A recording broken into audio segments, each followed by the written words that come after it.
voici en direct du Cool Club pour un épisode tellement riche, là. Je vous le dis, je pense que vous allez avoir besoin d'un petit carnet de notes, là, bien honnêtement, en écoutant cet épisode-ci. On va parler de la santé hormonale des femmes, notamment avec la notion des cycles hormonaux. Donc, si jamais c'est un concept qui, pour vous, est un petit peu loin, je vous invite à aller écouter l'épisode que j'ai fait avec Cynthia Ma dans la saison 1, qui trace le portrait général des 4 phases du cycle de la femme. Ça va peut-être vous aider dans la compréhension de cet épisode-ci. Mais même si vous ne l'écoutez pas, je suis certaine que vous allez vous imprégner de contenu vraiment pertinent parce que dans notre parcours de personne qui vit dans un corps de femme avec un utérus, il y a souvent des symptômes qui sont associés. Je pense juste aux crampes, je pense aux SPM, aux migraines, toutes sortes de choses désagréables qui, moi, en tout cas, je vais parler pour moi, m'a fait longtemps croire que de vivre dans un corps de femme, c'était comme un peu d'avoir tiré le mauvais billet là, à la loterie, puis que j'avais pas autre choix que de subir ces symptômes-là. Puis mon invité aujourd'hui, une de ses missions, c'est qu'on arrête de normaliser ces déséquilibres hormonaux-là, les souffrances qui sont associées au déséquilibre hormonal. Et puis pour ça, ben, il faut collaborer avec notre physiologie, puis pour pouvoir collaborer avec elle, ben, il faut la comprendre. Donc, c'est là-dedans qu'elle œuvre, dans notre compréhension de notre physionomie, de comment ça fonctionne, les hormones, quand on est une femme. Parce que pour elle aussi, quand les femmes guérissent, c'est le monde entier qui guérit parce que ben, les femmes, on est sur la Terre, on porte la vie. Donc, c'est important. C'est pas juste un petit truc nous, entre les femmes. Je pense que c'est vraiment important qu'on ait cette compréhension-là globale de comment ça fonctionne, un corps féminin.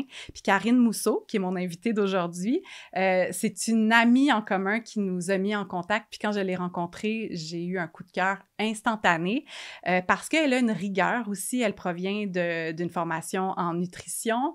Elle est aussi naturopathe. Maintenant, elle pratique plus comme nutritionniste, mais on sent que ça infuse beaucoup ce qu'elle apporte dans sa pratique. Elle est en consultation avec des femmes à toutes les phases de la vie. Donc, elle va les guider pour mieux naviguer justement et comprendre leur corps, reprendre un peu le contrôle et la souveraineté sur ce qui se passe dans leur corps, mieux comprendre les passages qui sont associés à l'expérience féminine.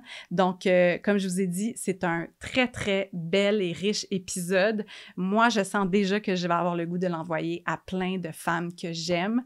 Donc, n'hésitez pas à le faire si ça vous a interpellé aussi. Et puis, ça m'amène, juste avant qu'on commence et qu'on plonge dans l'entrevue avec Karine, à notre collaborateur, à notre partenaire pour ce podcast-ci, pour cet épisode-ci. Puis, le mariage, vous allez voir, est vraiment parfait. On dirait que j'y ai réfléchi.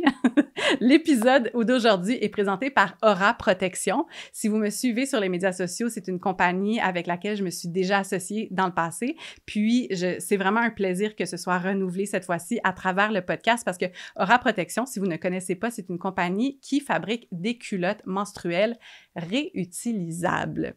Donc, pour moi, là, d'avoir fait ce switch-là il y a 10 ans des produits menstruels jetables aux réutilisables, ça a été game changer, là, je dois vous le dire. Premièrement, bon, c'est bien évident, là, du côté écologique, les produits de protection menstruelle souvent vont impliquer du plastique et tout ça. Je suis allée faire un nettoyage de berge il n'y a pas si longtemps, puis je trouvais des applicateurs de tampons en plastique, puis j'étais comme, comment ça se fait qu'on fait encore ça? Donc, bref, pour l'environnement, c'est vraiment un choix qui est plus conscient parce qu'une culotte menstruelle, bon, on peut se dire, c'est sûr, là, ça implique des matériaux et tout ça, mais ça peut durer un bon 5 ans quand on en prend soin. Donc, si on calcule le nombre de plastique en moins, c'est considérable. C'est 75% moins de plastique qui est généré quand on utilise des protections réutilisables. C'est aussi, là, je vais vous le dire, juste d'un point de vue là, personnel, c'est tellement plus confortable. C'est sûr, je m'habille différemment quand je porte des culottes menstruelles, mais c'est correct. C'est ça qu'appelle cette phase de notre cycle. Donc, les culottes, c'est tellement confortable. Moi, je les change une fois seulement dans la journée, puis c'est vraiment, je me sens bien. C'est comme s'il y a quelque chose où je sens que je saigne, j'essaie pas de faire semblant que je saigne pas, puis je suis en harmonie avec ce qui se passe dans mon corps. C'est une expérience, moi, que j'ai trouvée, puis là, je vais pas tomber trop deep, là, c'est quand même juste des culottes menstruelles, mais il y a quelque chose dans se réapproprier son cycle qui est vraiment fort d'être en contact avec notre sang. Et aussi, parce que parfois, ça peut être, c'est quand même important dans l'équation, c'est une solution qui, pour moi, est vraiment plus économique. Si on calcule combien ça coûte acheter des produits de protection menstruelle jetables dans une année, c'est à peu près, versus des culottes réutilisables, c'est à peu près 100 $ d'économie par année. Et d'autant plus que depuis quelques années, il y a plusieurs municipalités au Québec qui offrent un remboursement pour les produits de protection menstruelle réutilisables. Donc, vous pouvez aussi vous renseigner auprès de votre municipalité. Vous pourriez recevoir un chèque là, pour venir compenser votre achat. Donc, c'est vraiment intéressant. Puis, je veux juste terminer aussi. Là, je vous fais mon pitch de vente. Là. Oui, c'est un partenaire, mais c'est un partenaire du podcast, pas pour rien, parce que pour moi, c'est vraiment quelque chose qui m'habite profondément puis qui me tient à cœur. C'est aussi une solution qui est plus saine pour le corps féminin. Il y a eu des études, vous avez peut-être vu cet été, qui ont révélé que dans plusieurs grandes marques de tampons, il y avait la présence de métaux lourds, des forever chemicals, c'est-à-dire des produits chimiques qui restent dans le corps qu'on ne peut pas éliminer. Arsenic, mercure, des affaires que ça ne nous tente pas d'avoir dans notre vulve, OK? Donc, juste pour ça aussi, je pense que c'est important de considérer une autre façon de vivre notre cycle. Donc, je vous laisse le libre choix. Tout le monde est libre, mais je vais vous dire que moi, j'ai fait le switch aux culottes menstruelles réutilisables et je ne reviendrai plus en arrière. C'est aussi inclusif dans les grandeurs. On passe de X small à 4X large. Donc, voilà. Et si vous avez envie de faire vous aussi le saut ou de juste renouveler là, votre stock de culottes menstruelles, vous pouvez aller sur le site de Raprotection et rentrer mon code qui est Vanessa25. Donc sur ce, je vous souhaite un super épisode en compagnie de Karine Mousseau. Karine Mousseau, bonjour! Allô! Merci d'être là. Merci à toi de m'inviter. Je suis vraiment contente d'être ici. C'est comme un sujet qui me tient à cœur, puis pour lequel j'ai beaucoup de questions. Donc, je ne veux pas non plus juste utiliser ta présence pour répondre à mes propres questions. je pourrais te consulter pour ça, mais je vais quand même, je pense, pour cet entretien-ci, partir en partie de mon expérience puis des questions que j'ai. Puis on va évidemment pouvoir bâtir à partir de là. Mais avant qu'on plonge dans le sujet des hormones et tout ça, j'aimerais ça juste un peu comprendre pourquoi toi, ton intérêt comme pour les hormones féminines plus spécifiquement, comme où est-ce que c'est né, où est-ce que ça a germé cet intérêt-là? Parce que tu as oscillé entre la naturopathie, la nutrition. Donc, qu'est-ce qui a fait que toi, ça a vraiment été les hormones au féminin? Est-ce que tu voyais qu'il y avait beaucoup de femmes qui avaient de problèmes avec ça? Tu sais, d'où ça vient, là, cet intérêt? Je pense que tout ce que j'ai vécu dans ma vie, en fait, m'a mené à aujourd'hui, Ouais. m'a mené à faire ce que je fais avec les femmes aujourd'hui. Puis jamais j'aurais pensé faire ça. Tu m'aurais dit ça là, quand j'étais ado, là, je suis comme « Ah oui, jamais j'aurais pensé faire ça dans ma vie. » Premièrement, ben, j'ai toujours renié même ma féminité. Je te dirais jusqu'à peut-être mes 30 ans. Donc ça a été très long ce parcours-là pour moi de reconnecter avec ma féminité. Puis non seulement de reconnecter, mais d'en trouver les cadeaux, de vraiment aimer être une femme. Ça a été un long processus pour moi. J'aimais toujours plus être avec des gars, je les trouvais plus simples, plus faciles. Donc, il y avait tout ce rejet-là à l'intérieur de moi, de ma féminité. Puis, comment j'ai réussi à reconnecter, en fait, je pense que premièrement, c'est par le physique, dans le sens où j'avais de plus en plus de maux, comme par exemple des migraines, des infections urinaires, juste de pas me sentir bien dans mon corps. J'ai jamais eu trop de crampes menstruelles ou quoi que ce soit, mais je sentais en fait que le fait de prendre la pilule, parce que je la prenais depuis au moins 12-13 ans à ce moment-là, à mes 30 ans, je commençais à sentir qu'il y avait quelque chose de pas normal qui influençait profondément quelque chose en moi, ma physiologie ou ma façon d'être, même dans le monde. Et j'ai eu un flash un jour qu'il fallait que je l'arrête, vers 30-31 ans. Puis c'est ça que j'ai fait. Puis tout d'un coup, je me suis sentie déjà mieux. Mais après ça, j'ai repris le stérilet parce que, bon, il fallait bien que je me protège et tout. Et là, encore là, ça a été un gros non. Mon corps m'a dit non. Qu'est-ce que tu fais là? Là, j'ai commencé à avoir des crampes, vraiment. Puis, après 8 mois, j'ai décidé de le faire enlever. J'ai dû me battre, premièrement, pour me le faire enlever. Ça n'a pas été facile, mais ça a été un grand soulagement. Fallait que tu te battes contre qui? Contre le médecin. Qui voulait pas te l'enlever? Oui. Donc, il Hey, fallait vraiment que je... Ouais. Tu nommes ça parce que j'ai vécu quelque chose de similaire, puis il y avait une partie de moi qui était comme, Mais il me semble que c'est supposé être mon choix, là. Ouais, Tu c'est mon sais, corps. oui, on a essayé de me dissuader souvent. Mhm. Je viens juste de le conscientiser en t'entendant Exact. dire ça. Ouais. Je suis comme, hey, comment ça se fait que c'est aussi compliqué de faire enlever mon stérilet? Il Ouais, faut vraiment se battre. Il faut vraiment être certaine de nous, ouais. de dire non, parce qu'ils vont trouver tous les arguments pour nous, tu sais, nous faire prendre, tu sais, nous faire penser qu'on a besoin d'une contraception hormonale. Mhm. Même après mon accouchement, c'était pareil. Il fallait que je reprenne la pilule ou le stérilet. Mais il a fallu que je me batte, entre guillemets, pour vraiment garder mon point, puis dire non, moi, j'en veux pas, tu sais. Donc ça a été la première graine pour moi. Donc l'effet physique sur mon corps, puis même énergétique, tu sais, à comment je me sentais dans mon corps. Mhm. Donc, Donc de c'est... voir la différence entre le moment où tu avais un contraceptif hormonal Ouais, puis au moment où tu n'en avais pas, ouais. de dénoter comme, OK, il y a quelque chose Je là. me sens Ouais. différente. J'ai Mhm. pas les mêmes mots, j'avais plus de migraine, j'avais plus d'infection. C'est comme, qu'est-ce qui se passe là? Pourquoi? Qu'est-ce qui s'est passé? Donc déjà là, j'avais la puce à l'oreille un peu. Et donc, suite à ça, je suis devenue nutritionniste. En fait, j'étais naturopathe avant, mais pas spécialisée. Ensuite, j'ai voulu me spécialiser un peu plus, avoir plus de crédibilité aux yeux de la société. Donc, je suis devenue nutritionniste. J'ai fait une maîtrise et c'est pendant ma pratique en nutrition, comme nutritionniste, que là, je réalisais que les femmes avaient beaucoup de questions sur les hormones et j'étais un peu sans ressources. Puis moi-même, je vivais des choses encore dans mon corps, tu sais, puis j'avais un cycle maintenant naturel, mais leurs questions me faisaient me questionner sur moi-même. Puis je me disais, ben, il faut que je commence à trouver des réponses, tu sais, pour mieux les servir, mais aussi pour moi, continuer mon travail par rapport à ça. Et le grand déclic, en fait, je te dirais que ça a été mon voyage à Bali.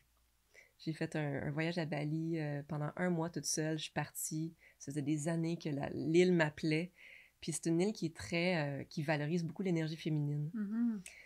Puis c'est là-bas que je me suis rendu compte que j'ai réellement renoué, en fait, avec ma féminité. C'est vraiment là que j'ai fait comme, ah, OK, là, je comprends. Là, je vois les dons qu'on porte. Et je vois à quel point il faut en prendre soin. Et je vois tous les cadeaux que ça apporte. Donc, quand je suis revenue, je me suis dit, OK, je vais encore plus plonger là-dedans. Puis quand j'ai eu ma fille, pendant ma grossesse, en fait, c'est là que j'ai fait vraiment le choix de quitter mon ordre des nutritionnistes, redevenir naturopathe et d'entièrement me consacrer aux femmes. Mhm. Mhm. Pourquoi il y a eu la nécessité de quitter l'ordre? Est-ce que tu aurais pu le Mhm. faire au sein de l'ordre ou comme qu'est-ce que ça te limitait de Ouais, faire partie d'un ordre? On n'est ouais. pas obligé d'y aller si t'es inconfortable, mais Non, mais oui, juste je peux nommer dire parce un que, mot, oui, ouais. par rapport à ça. Je me sentais vraiment, vraiment limitée, comme tu dis. J'aurais pas pu parler de tout ce dont je parle aujourd'hui avec les femmes. Il aurait fallu m'en tenir à des choses, tu sais, très, pas protocolaires, mais tu sais, le guide alimentaire canadien, par exemple, tu sais, des choses qui sont valorisées par l'ordre, en fait, OK. et on est très surveillé. Et tout ce que je savais en dedans de moi par rapport à la naturopathie, par rapport au savoir empirique, par rapport à toutes les pratiques ancestrales, toute la gestion du système nerveux, du mode de vie, tout ça, ça fait pas partie du cursus des Mhm. nutritionnistes, donc j'aurais pas pu aller de façon aussi large. Puis les hormones, il n'y a rien de plus large, je veux dire, c'est holistique, ça touche à tout et tout influence nos hormones. Mhm. Donc autant tous nos corps, notre corps physique, émotionnel, spirituel, émotionnel, tout ça a une influence sur nos hormones. Fait que pour moi, c'était même pas un choix, c'était une nécessité de devoir trouver une association, en fait, qui me permettait de parler de tout ça. Ouais, d'intégrer tout ça. Puis là, comment Ouais. tu décrirais ton approche en ce moment? Mhm. Ou est-ce que c'est une approche qui est multiple? Tu sais, comme à travers quelle Ouais. lentille tu... Ouais, mais on touche à tout, hein. C'est sûr Ouais. que, tu sais, à la base, pour moi, la nutrition, ça sera toujours la base de la pyramide, dans un Ouais. sens, avec la gestion du système nerveux, avec, tu sais, toute la gestion, c'est ça, on va pouvoir en parler là, un peu plus, mais il y a comme des piliers dans les bases de la santé hormonale. Puis mon approche, elle est multiple, là, multidisciplinaire ou holistique, on peut dire, OK. parce que il faut que je regarde, que je fasse un 360 dans la vie de la femme quand je la rencontre, parce que tout va influencer justement comment ces hormones se parlent en dedans d'elle, Mhm. vraiment. Puis c'est ça, on devient très limité quand on essaie de regarder juste à travers une lentille ou une Eh oui, facette de la ouais, vie. Mais là, c'est comme comment est-ce possible d'avoir des gens qui puissent regarder puis adresser toutes les parties de la vie. Mais ouais. c'est là que des gens comme toi Oui, sont vraiment, vraiment d'une aide précieuse. c'est un art. Ouais, c'est Je, ça. je me sens très artiste, en fait, intuitive Ouais. quand je fais ça. Donc, j'adore mon travail, c'est sûr, parce que j'allie la science avec l'art, avec l'intuition. Puis je Mhm. peux vraiment me positionner en tant que femme et utiliser justement mon intuition de femme et mes dons pour pouvoir aider les autres avec mes connaissances. Tu sais, oui, mes bacs, mes dizaines d'années d'études, tu sais, oui, je Mhm. l'utilise, mais la grosse partie, je pense, c'est être de femme à femme et de comprendre dans mes cellules ce que l'autre vit. Ouais. Mhm. Puis tu parlais de la nutrition, puis le guide alimentaire canadien, puis la science que tu intègres vraiment dans ta Mhm. pratique. Là, c'est quand même de là d'où tu viens. Tu sais, Ouais. je sens chez toi une très grande préoccupation aussi à de la rigueur, puis Mhm. d'appuyer ce que tu fais.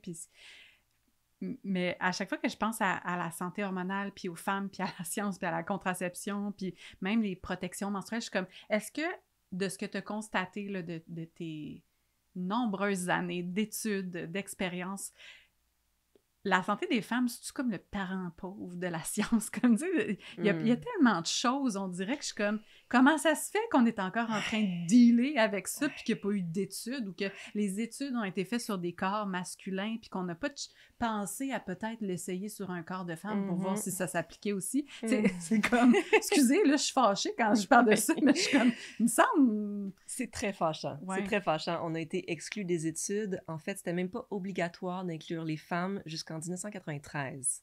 Ça, j'étais née, là. Oui, moi aussi. Oui, oui. Oui. Très née. Alors, c'est extrêmement récent. Puis, on nous a exclus des études parce qu'on était trop compliqués, justement, avec nos hormones. Ouais. Puis, ça aurait pris plus de budget. Puis, tu sais, c'est difficile. On comprend pas les hormones, mais c'est ça. Donc, on prenait les femmes, soit qui étaient sur la pilule, justement, qui n'avaient pas de cycle, ou des femmes en post-ménopause, qui n'avaient plus de cycle non plus. Parce que sinon, ça variait trop Ça dans un variait même trop. mois, puis vous n'arrivez pas À mettre des ouais, c'est ça. conclusions, etc. Mais depuis à peu près 30 ans, on doit inclure une certaine portion de femmes dans les études. OK. Donc, ça avance tranquillement, mais comme tu dis, c'est encore vraiment moins avancé que, que, que tout le domaine, en fait, que tout ce qu'on sait Mhm. sur les hommes, le corps masculin. Et on n'est pas des petits hommes, hein, on le répète beaucoup, ça. We are not small men. T'sais, on n'est pas des petits hommes, on fonctionne pas pareil. Notre physiologie est complètement différente. Donc, on ne peut pas extrapoler ce qu'on apprend des études sur les hommes aux femmes. Mhm. Et c'est ce qu'on fait depuis des années. Donc, les femmes se mettaient à jeûner comme des hommes, à faire du sport comme des hommes, à manger comme des hommes, mais on s'est vraiment nui. Et là, on est dans une ère où on commence à comprendre qu'on est différente et on commence à se valoriser aussi par rapport à ça Mhm. et à vouloir se connaître et se comprendre un peu plus pour vivre plus en alignement avec notre cycle. Ouais, plutôt qu'en résistance, parce que Ouais. quand on prend des moyens qui sont applicables aux hommes, puis aux réalités d'un corps masculin, puis on essaie de l'appliquer au nôtre, il y a quelque chose dans la résistance à qui on est, Tout tu sais, à fait. profondément, Oui, puis c'est pas productif. C'est comme si on se crée juste plus de problèmes, là, tu sais, genre, c'est ça. ça m'est arrivé il y a quelques semaines, je sais pas, il y avait un biohacking, là, un gars de biohacking, en tout cas. Oui. Puis là, j'écoutais parler, puis j'étais comme, c'est très intéressant, mais là, je suis comme, et comment ça s'applique aux femmes? Puis là, je le regardais me regarder comme, aucune idée, On sait pas. madame, on le sait pas. Puis j'ai comme, ok, Mhm. c'est intéressant quand même c'est ça, dans notre culture populaire aussi, Mhm. il y a certaines choses qui sont très à la mode, puis tout. Mhm. Puis moi, je me dis souvent maintenant comme, ok, mais comment ça, c'est applicable à moi, tu sais? Exact. Puis Ouais. cette représentativité-là dans l'espace de la santé globale, là, je pense que c'est intégratif. C'est important qu'il y ait des gens comme toi qui prennent leur place, puis qui nomment les choses, puis qui... Donc, merci. Mais ça fait tellement plaisir. Merci. Écoute, c'est autant, je suis autant dans le processus que tout le monde. Ouais. Je vogue la vague aussi. J'apprends aussi. Puis, je pense que le plus grand point de départ, en fait, pour chaque femme, c'est vraiment de reconnaître qu'elle est différente et de s'assumer comme telle. Puis de voir, regarde, c'est pas que je suis compliquée ou de mettre ça justement de façon péjorative. C'est, non, regarde, ma physiologie est différente. Puis, je vais essayer d'apprendre à me connaître pour justement mieux travailler avec mon corps puis voir c'est quoi ses besoins.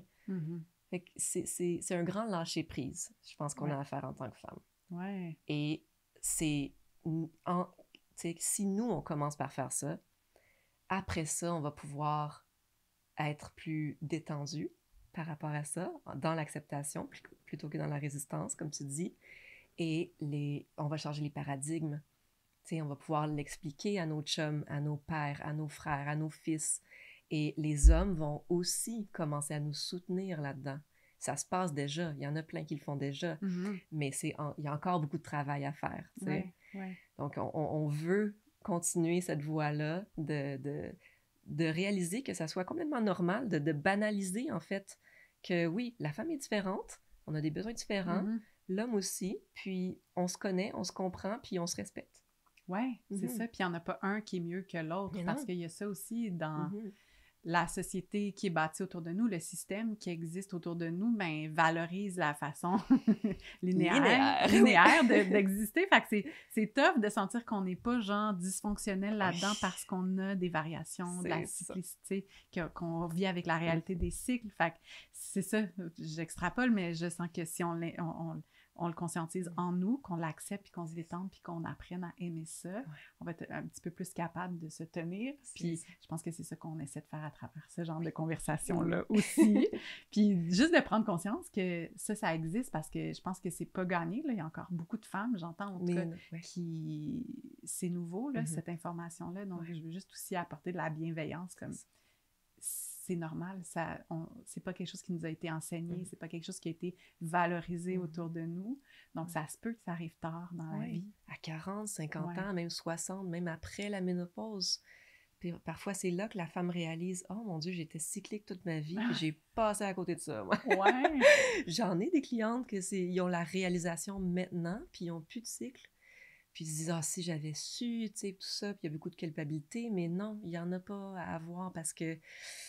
c'est ça, on n'était pas rendu là, la société nous apprend pas ça, elle valorise pas ça, nos mères le savaient pas.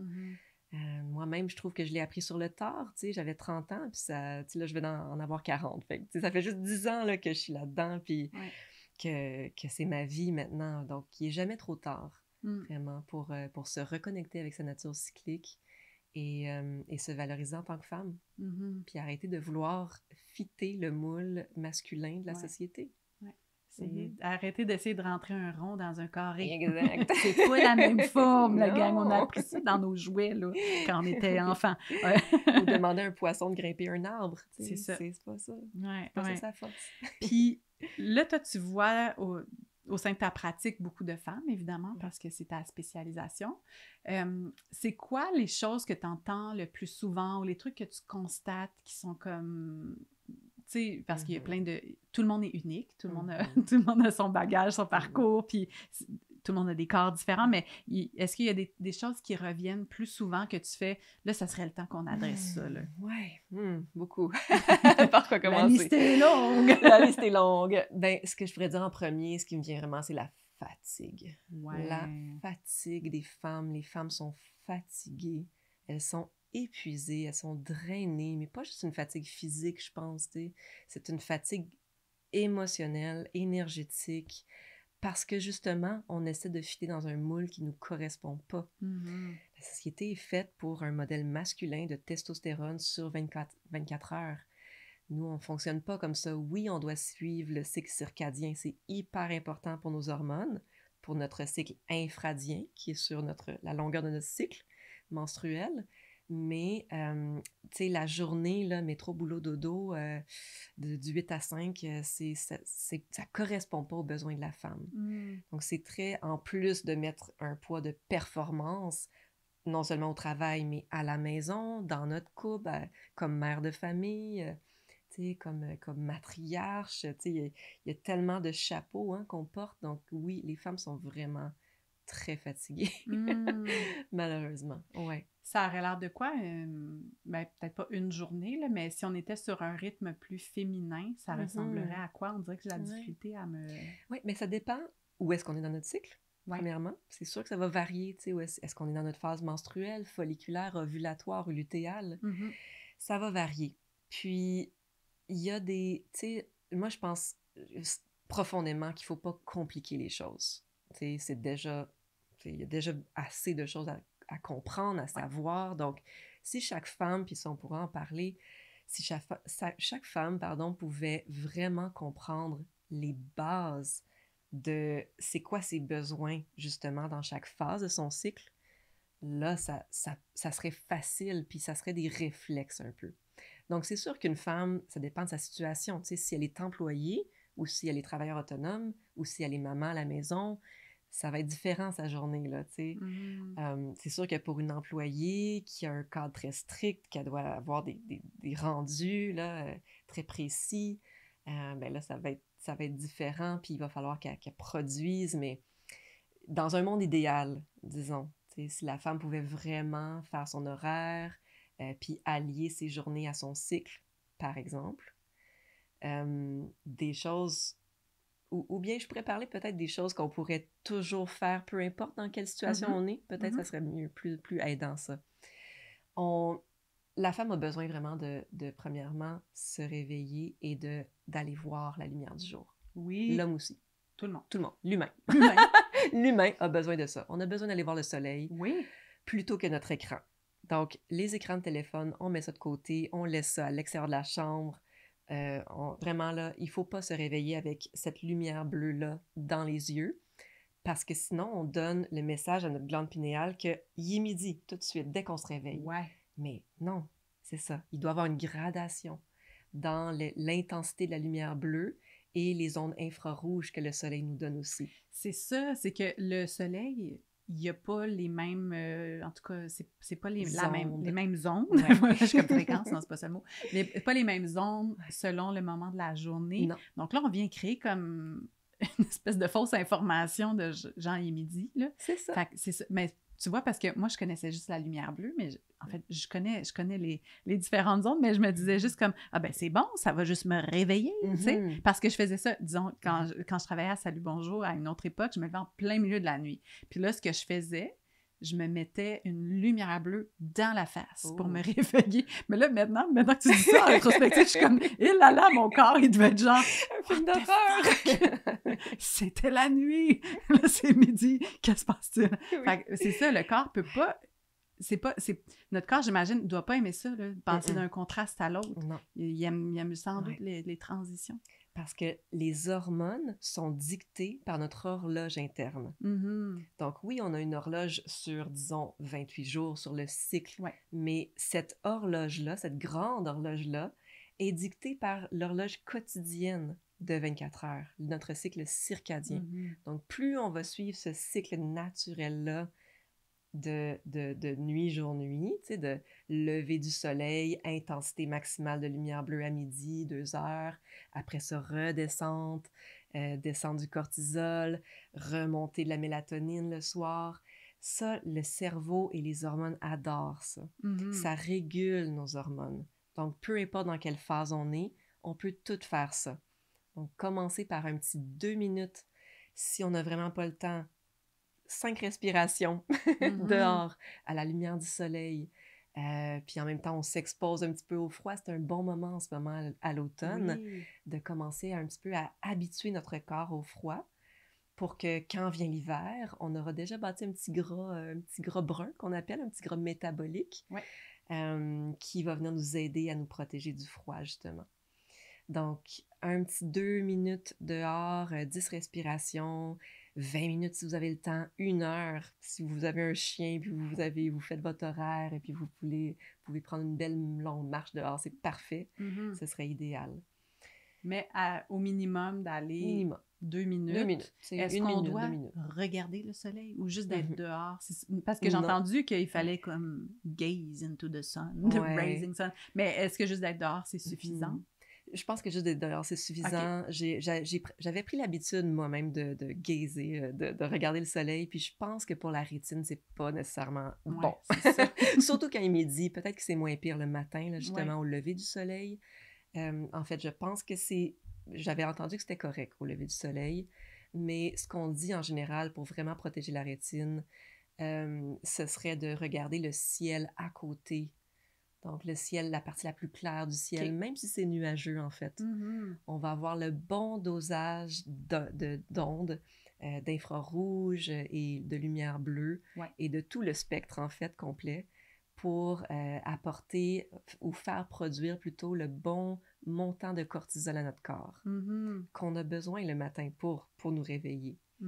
Donc, quand les femmes, tu sais, on revient à la fatigue, les femmes sont fatiguées. Elles se lèvent le matin, elles sont déjà épuisées. C'est parce que leur cortisol, souvent, est inversé. Leur courbe de cortisol est inversée. Donc, le matin, on est supposé avoir quand même un bon niveau de cortisol pour nous réveiller, pour nous garder aller. Là. OK, on y va, on fonce dans la journée. Et graduellement, au fil que la journée avance, c'est supposé de diminuer pour laisser place à la mélatonine le soir, dès le coucher du soleil. Pour qu'on soit capable de s'endormir. Et de rester endormi. Oui. Mais là, c'est inversé. Souvent, on se lève fatigué. On a un petit pic peut-être dans la journée, là, après notre café ou quelque chose comme ça. Et quand le soleil se couche, ou après le souper, ou des fois avant, là, on va avoir un boost d'énergie. Puis c'est là qu'on va vouloir faire 10 000 projets, ou on va regarder la télé jusqu'à 11 heures le soir. Donc, notre cortisol est très élevé le soir en général. Et ça perpétue, en fait, le fait d'inverser le cycle circadien. Donc, ça donne un message complètement opposé à notre pinéal pour produire nos hormones. Et après ça, on se demande, pourquoi j'ai des SPM, pourquoi j'ai des grandes crampes ou mon cycle n'est pas régulier, ou tu sais, ça a une influence sur notre cycle hormonal menstruel. Donc, la courbe de cortisol inversée, juste pour être sûr que je comprends bien, c'est parce qu'on n'est pas exposé à la lumière naturelle? C'est une première étape, ça. OK, c'est une première étape. Oui, donc le fait de s'exposer le matin, ça vient élever notre cortisol, donc c'est parfait, juste le bon montant. Une lumière bleue, c'est la luminothérapie qui est très populaire.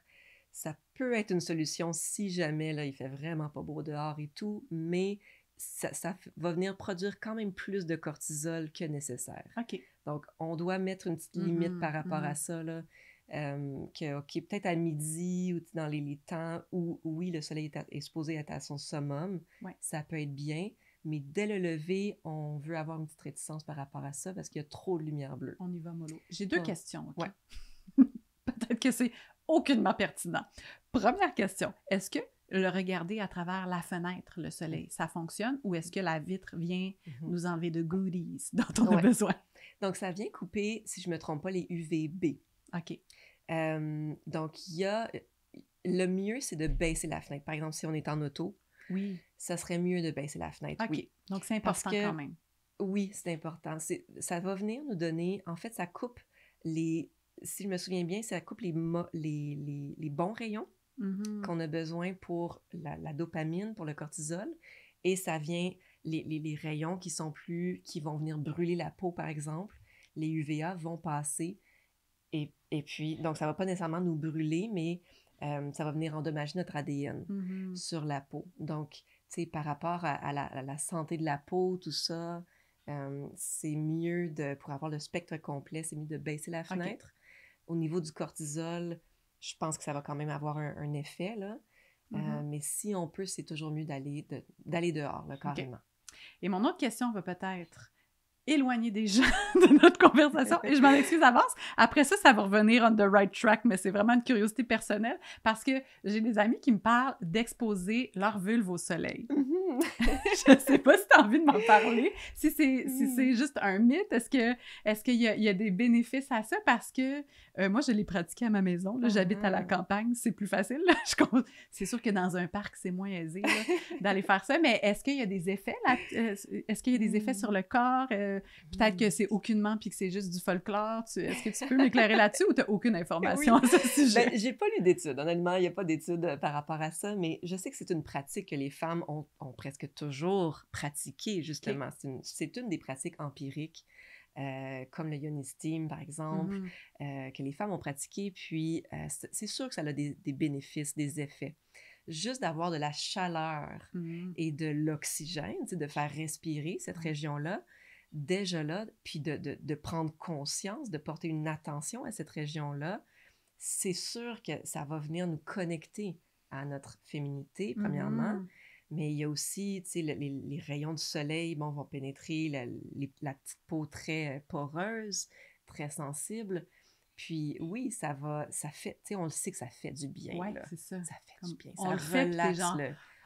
merci. Ça relaxe le système nerveux, tu sais, il y a vraiment beaucoup de terminaisons nerveuses, puis ça a un effet, un profond impact, je pense, sur juste notre bien-être de femme. Ouais. Donc, qu'est-ce que ça fait de plus que ça? Là, je suis pas experte là-dedans, je pourrais pas te Je me demandais s'il y répondre. avait eu des études à ce sujet-là ou c'était Pas juste comme on aime ça puis c'est le on fun. aime ça, puis c'est le fun. Si vous ne l'avez jamais fait, là, bon, commencez par marcher nu-pied dans le gazon. Quand vous êtes rendu au niveau 2, trouvez-vous un petit espace, puis essayez le soleil. Des fois, c'est juste de trouver le bon angle, d'ouvrir la fenêtre, puis on est dans notre petit espace intime. C'est ça. Ouais. Là, on a parlé déjà du soleil, on est rentré dans le vif du sujet, mais disons pour les gens là, pour qui le cours de biologie est peut-être un petit peu loin, là, au niveau des hormones 101, tu sais, on parle de l'estrogène, la progestérone, tu as parlé du cortisol. Est-ce que, sans nous faire un cours magistral, mais peut-être juste nous rappeler rapidement qu'est-ce qui est quoi, c'est quoi leur job respectif? Peux-tu... Oui, excuse-moi, là, je veux pas que ce soit ça, trop didactique, parfait. Mais je pense que c'est quand même important parce que des fois, on peut devenir perdu. Donc, le cortisol, pour commencer avec ça, c'est l'hormone du stress qui est produite par nos surrénales. Donc, c'est des petites glandes par-dessus nos reins dans le dos qui produisent ça. Elles ont un impact sur toutes les autres hormones. En fait, toutes les hormones ont un impact sur toutes les autres hormones. Tout se parle. Une hormone, c'est un messager. On en a plus de 50 dans le corps. On en a beaucoup. Et puis, toutes nos cellules ont des récepteurs à hormones dans le corps. Donc, il n'y a pas une de nos cellules qui reste imperméable aux hormones. Elles sont toutes influencées par tout. Donc, tu sais, pour en nommer quelques-unes, justement, comme tu as dit, bon, pour les hormones féminines, estrogène, progestérone, je vais en parler dans le cycle, comment ça se passe. Mais sinon, hommes et femmes, en fait, hommes et femmes, on a estrogène, progestérone et testostérone. En passant, la plus grande hormone chez la femme, c'est la testostérone. C'est vrai? Ouais. Mais on en fait quand même 10 fois moins que les hommes. Donc, on ne fera jamais de gros muscles si on s'entraîne. C'est plus difficile là, pour nous. Là. Mais c'est notre hormone principale, dominante quand même. On fait plus de testo que d'œstrogène. Les hommes aussi font des oestrogènes et de la progestérone.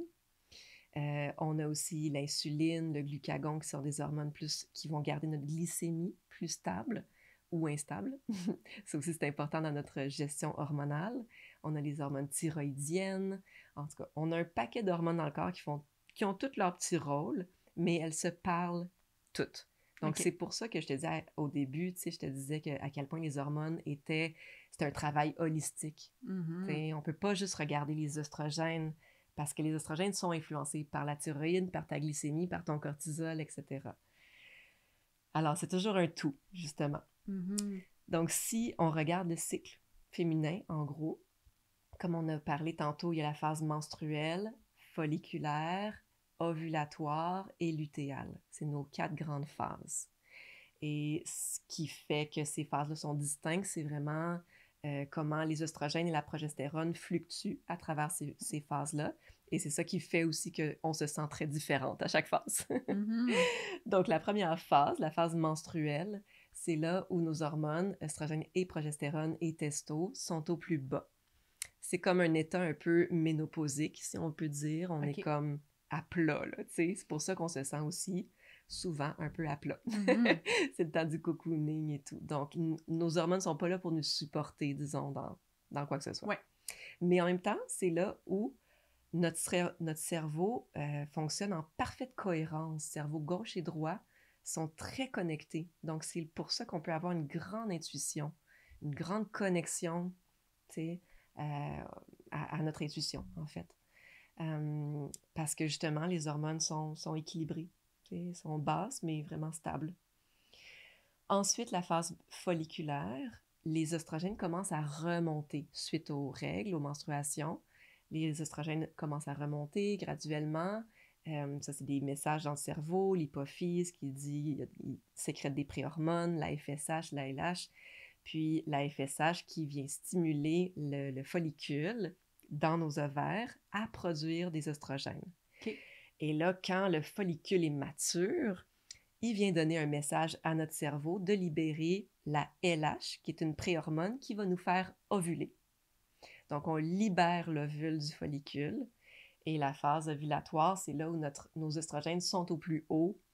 Et c'est là souvent que, tu sais, on se sent rayonnante. Nos oestrogènes, c'est vraiment un peu comme la testo des hommes, en fait. C'est ça qui nous donne de la libido, la motivation, la drive, la dopamine, la sérotonine. Donc, souvent, mais pas toujours, là, mais en général, la femme va se sentir bien dans cette phase-là. La progestérone n'a pas été encore produite. Donc, c'est juste une question, là, jusqu'à maintenant, là, de montée d'œstrogène. OK. La progestérone, elle est produite suite à l'ovulation. Donc, quand l'ovule est libéré, le follicule qui reste se transforme en corps jaune, qui est fascinant. C'est un organe en tant que tel. Cet organe-là va produire justement la progestérone. Et en libérant la progestérone, ça va booster notre métabolisme. Donc, c'est une phase où notre métabolisme est plus actif après l'ovulation. Donc, notre température corporelle augmente aussi. On a plus faim.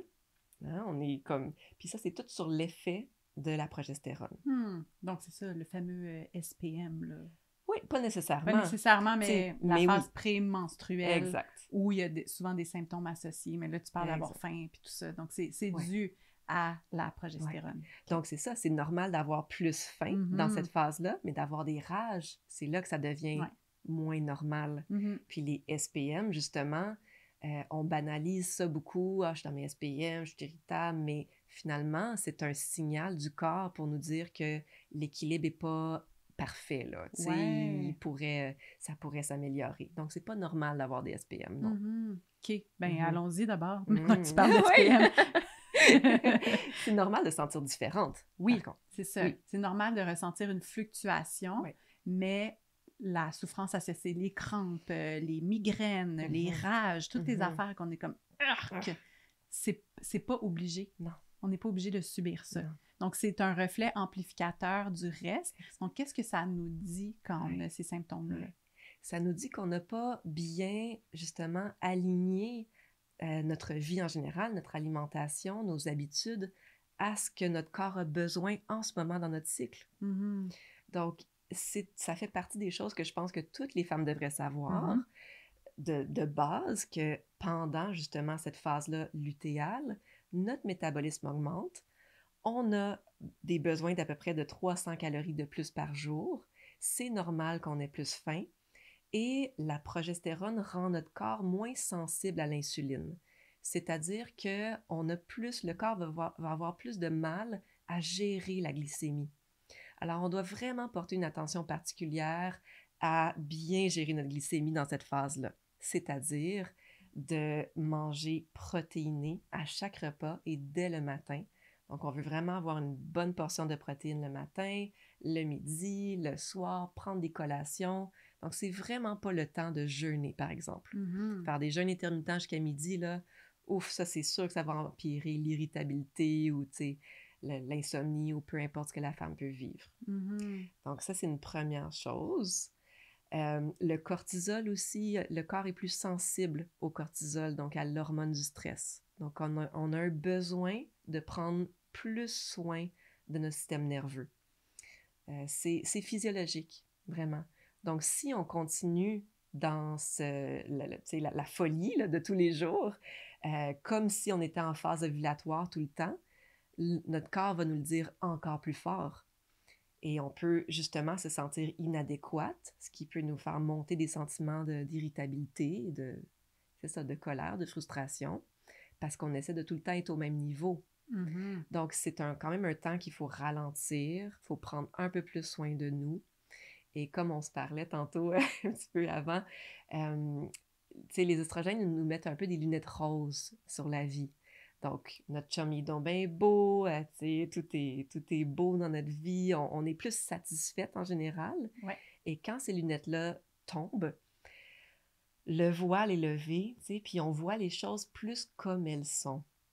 Donc, c'est pas, on pense souvent que dans les SPM, c'est pas notre réalité, qu'on empire les choses, mais c'est un peu le contraire.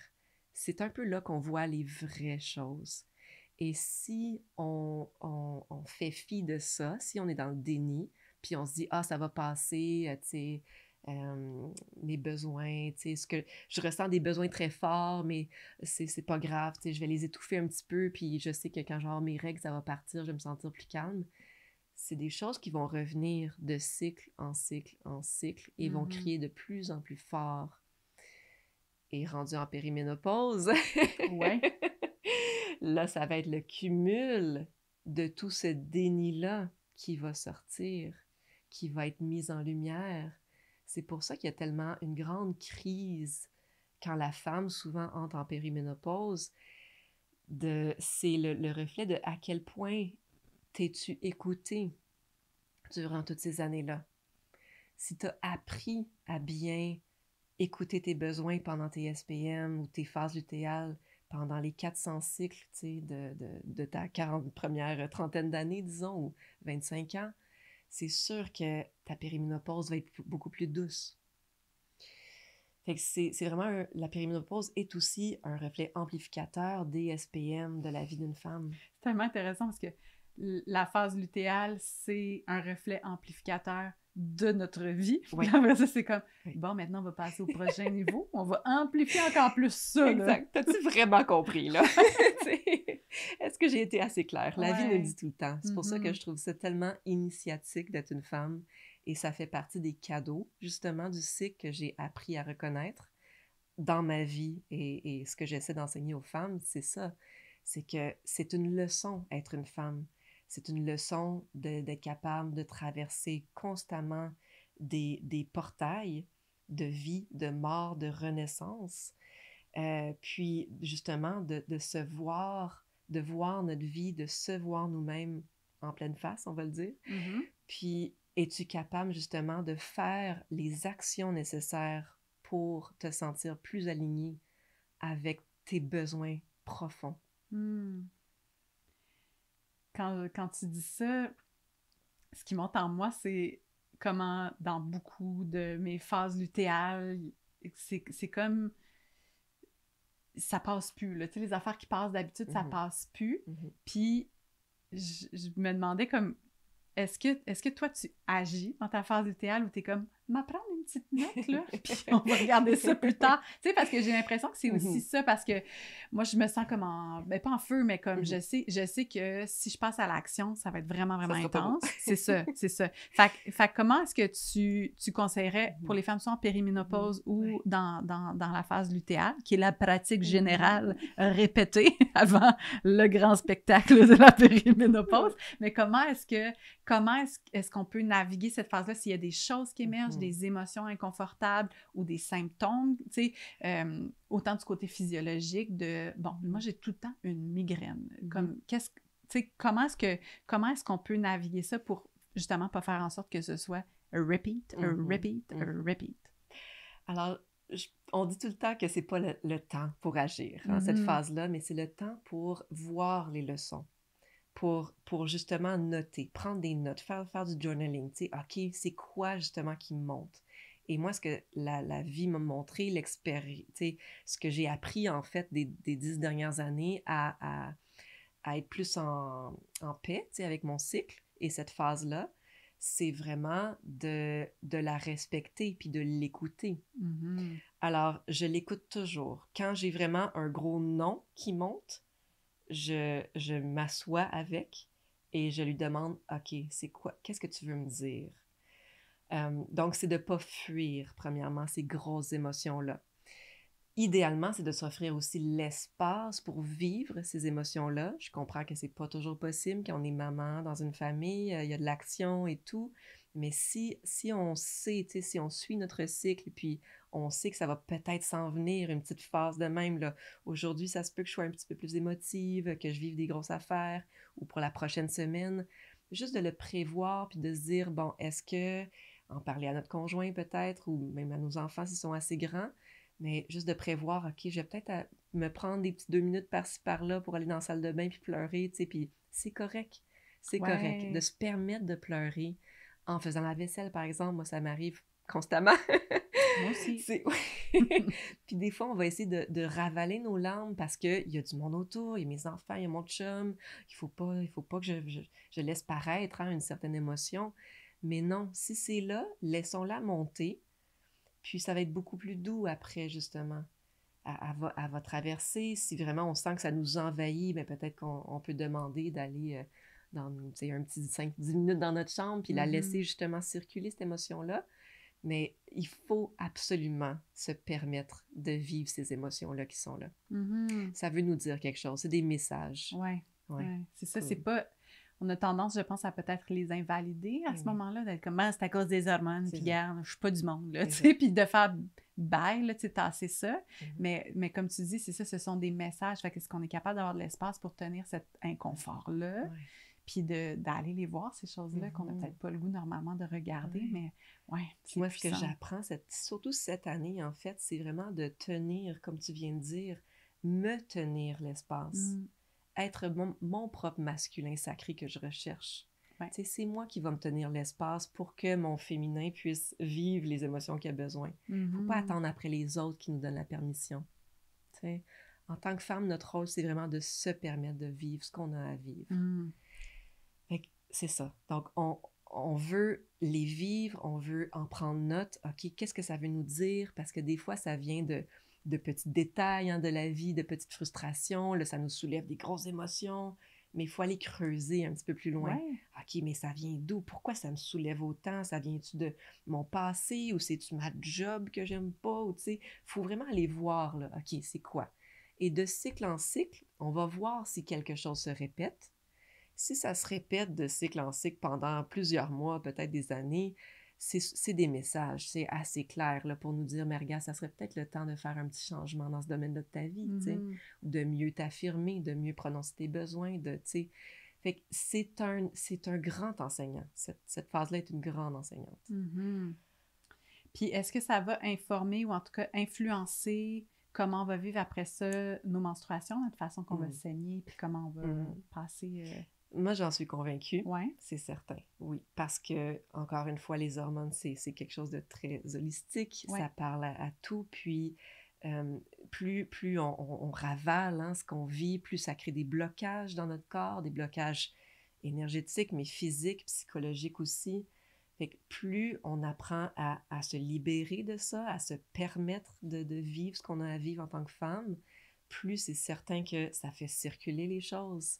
Donc oui, je pense que ça fait... tu sais, il y a un gros côté psychosomatique, tu sais, c'est sûr que ça fait pas partie de mes études, là, ça, de quoi on parle, mais tu sais, je parle de femme à femme, là, en ce moment, et avec l'expérience que j'ai avec mes clientes, c'est sûr qu'il y a une grosse partie psychosomatique dans tout ce qu'on vit dans notre cycle, tout ce qu'on traverse. Donc oui, chaque phase va influencer la suivante. Et puis, comment on vit notre cycle au complet va influencer le prochain cycle. Puis, comment on vit toute notre période d'adulte va influencer notre périménopause. T'sais. Donc, oui, tout s'influence. Mm-hmm. Puis, au niveau des hormones, est-ce qu'il y a aussi un lien?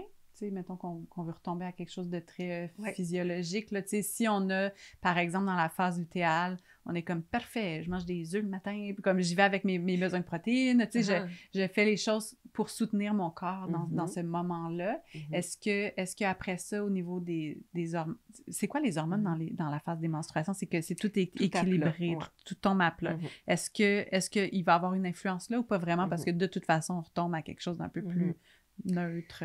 Oui, bien, ça dépend en fait de ce qu'on vit comme symptômes. Par exemple, les migraines en fin de cycle ou au début, dans les règles, sont souvent dues à une sensibilité, une hypersensibilité du cerveau aux variations hormonales. OK. Donc, c'est la chute hormonale avant les règles ou pendant qui cause le cerveau à créer des prostaglandines, par exemple, des hormones inflammatoires, des molécules inflammatoires, donc qui va causer de la douleur. Ça crée un débalancement au niveau de la sérotonine aussi, qui a un rôle dans les pulsations des vaisseaux sanguins, dans la contraction des vaisseaux sanguins. Donc, ça dépend un peu de ce qu'on vit. Les crampes menstruelles, ça va être plus un surplus d'inflammation chronique qui peut être aussi influencé par, disons, un trop grand cortisol dans la phase lutéale. Donc, par exemple, si j'essaie de faire un lien, si on vit trop de stress, si on ne se permet pas de vivre nos émotions dans cette phase-là, ça peut augmenter, oui, notre cortisol, notre stress chronique, qui va avoir une influence sur notre inflammation et qui peut augmenter nos crampes menstruelles par la suite, par exemple. Le cortisol influence aussi la sensibilité hormonale du cerveau, donc ça peut empirer les migraines. Donc oui, il y a une corrélation, c'est sûr. Mais il y a des choses très spécifiques aussi à faire pour essayer de désensibiliser le plus possible le cerveau aux variations hormonales dans le cas d'une migraineuse ou de diminuer en général l'inflammation, tu sais, pour les crampes. C'est pour ça qu'il faut aller voir tout ce que la femme vit en général. Donc ça, si on veut aller justement regarder tout ça, c'est d'aller faire une consultation privée, de regarder, de faire des tests pour avoir des diagnostics, comme comment est-ce que... Tu sais, quelqu'un, là, par exemple, moi, là, c'est plus mon cas là, maintenant, mais je faisais toujours des migraines à chaque fin de cycle. J'étais comme, bon, parfait, intéressant, il se passe quelque chose, puis c'est récurrent. Donc là, mettons, ça peut être un autre symptôme, là, des crampes très intenses ou invalidantes, là, tellement c'est comme... Ça serait quoi une première étape de faire là, ces symptômes-là, je suis tannée, puis je veux pas juste les soulager, je veux aller à la racine de ça. Comme qu'est-ce qui s'offre aux gens comme chemin? Bien, je commence toujours par des formulaires à remplir. À chaque fois que je rencontre une cliente pour la première fois, je lui fais remplir à peu près 4 formulaires qui sont très exhaustifs par rapport à ils sont où les déséquilibres hormonaux, puis c'est pas seulement estrogène, progestérone, mais on regarde la thyroïde, les androgènes, la testostérone, le cortisol. Et là, je vais avoir une belle idée avant de commencer, avant de la voir. OK, il est où le débalancement?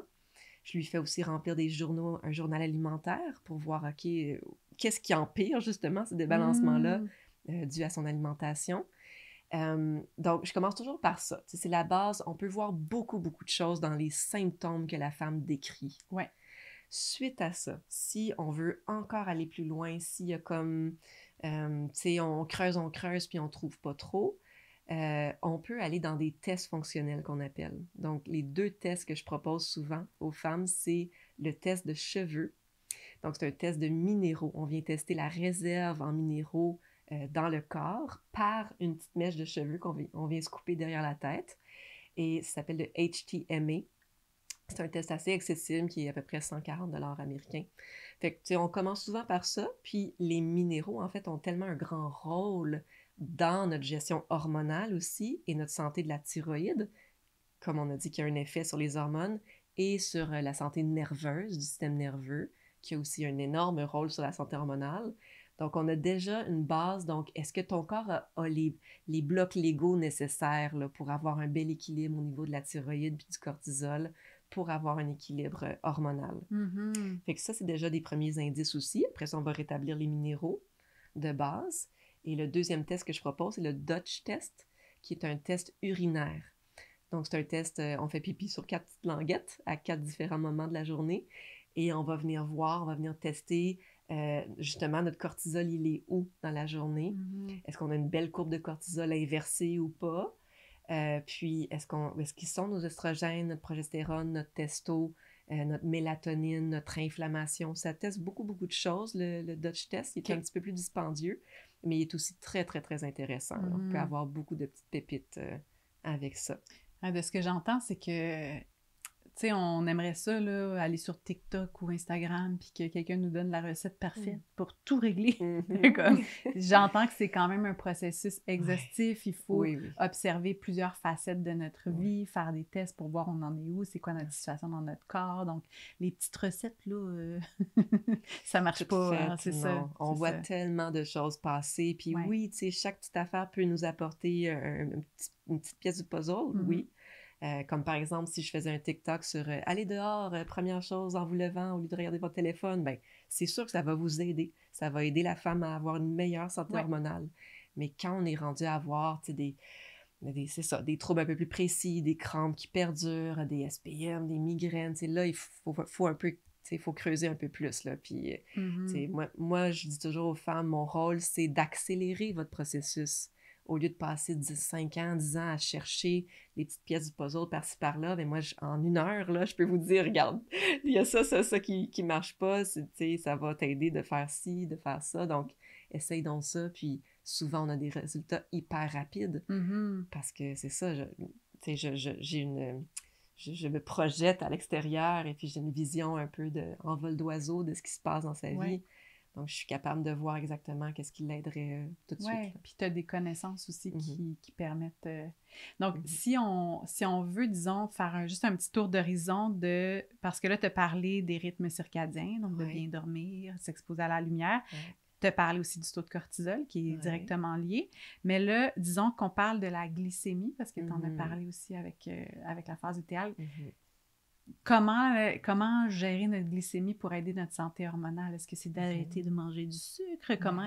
Qu'est-ce qu'on fait? Parce que c'est bon, là, c'est bon, les choses sucrées aussi. Oui, on aime tout ça. C'est ça l'affaire! Moi aussi, j'aime ça. Comment on gère ça? Là? Donc, je propose jamais d'enlever quelque chose, premièrement. Je propose toujours de rajouter. OK. Donc, qu'est-ce qu'on peut rajouter justement pour équilibrer ta glycémie? Ça va être toujours la règle d'or d'un repas bien équilibré. En fait, ça va être, est-ce que tu as assez de protéines? Est-ce que tu peux rajouter des bons gras? Et puis, est-ce que tu as assez de fibres qui viennent souvent de légumes ou de fruits, tu sais? Fait que les protéines, ça, c'est quelque chose de récurrent dans ma pratique. Je vois les femmes, on mange pas assez de protéines. Et on a même plus besoin de protéines que les hommes, quasiment. C'est vraiment nécessaire. Donc, je travaille très fort par rapport à ça, à augmenter le nombre de protéines chez les femmes. Je leur fais jamais compter les grammes ou les calories ou quoi que ce soit.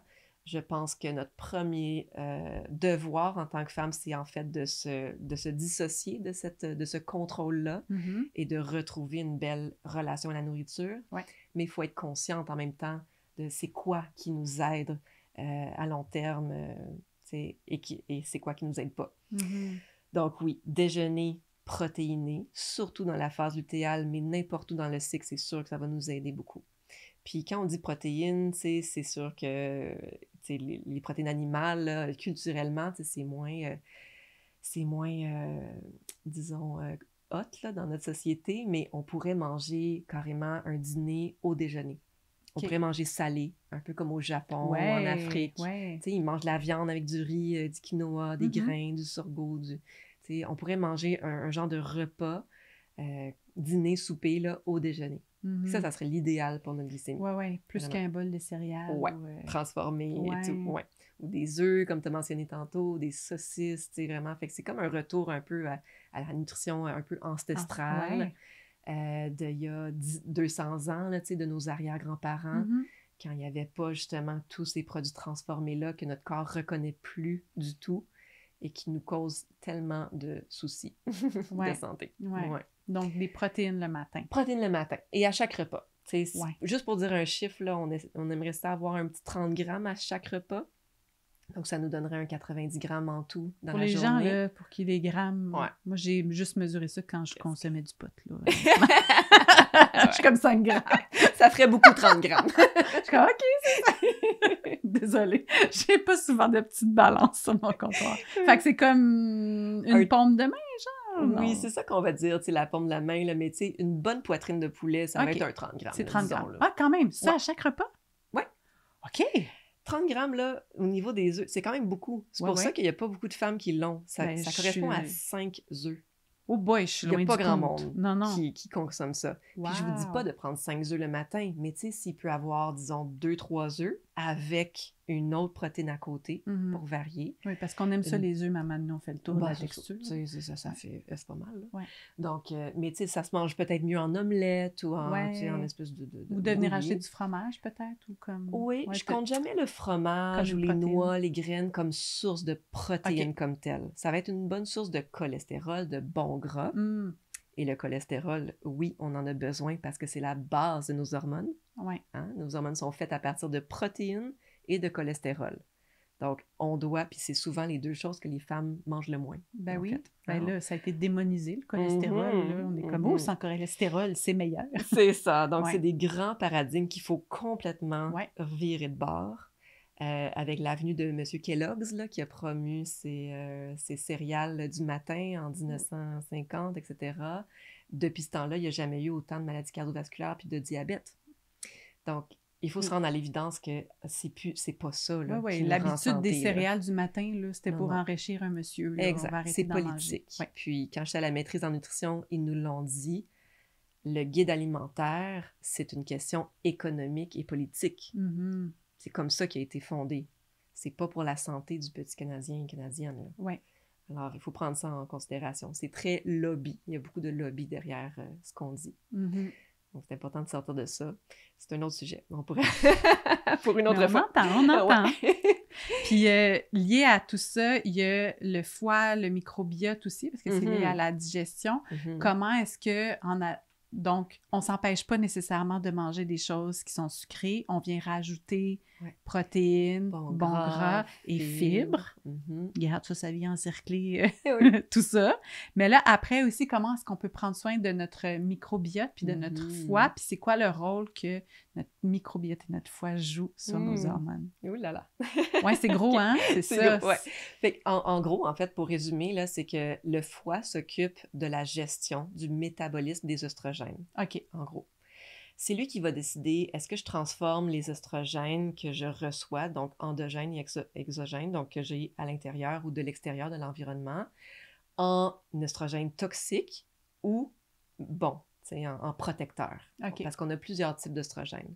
Donc, un foie qui fonctionne mal, un foie qui est engorgé, et Dieu sait que nos foies ont beaucoup de misère dans notre société aujourd'hui, il va mal faire cette transformation-là.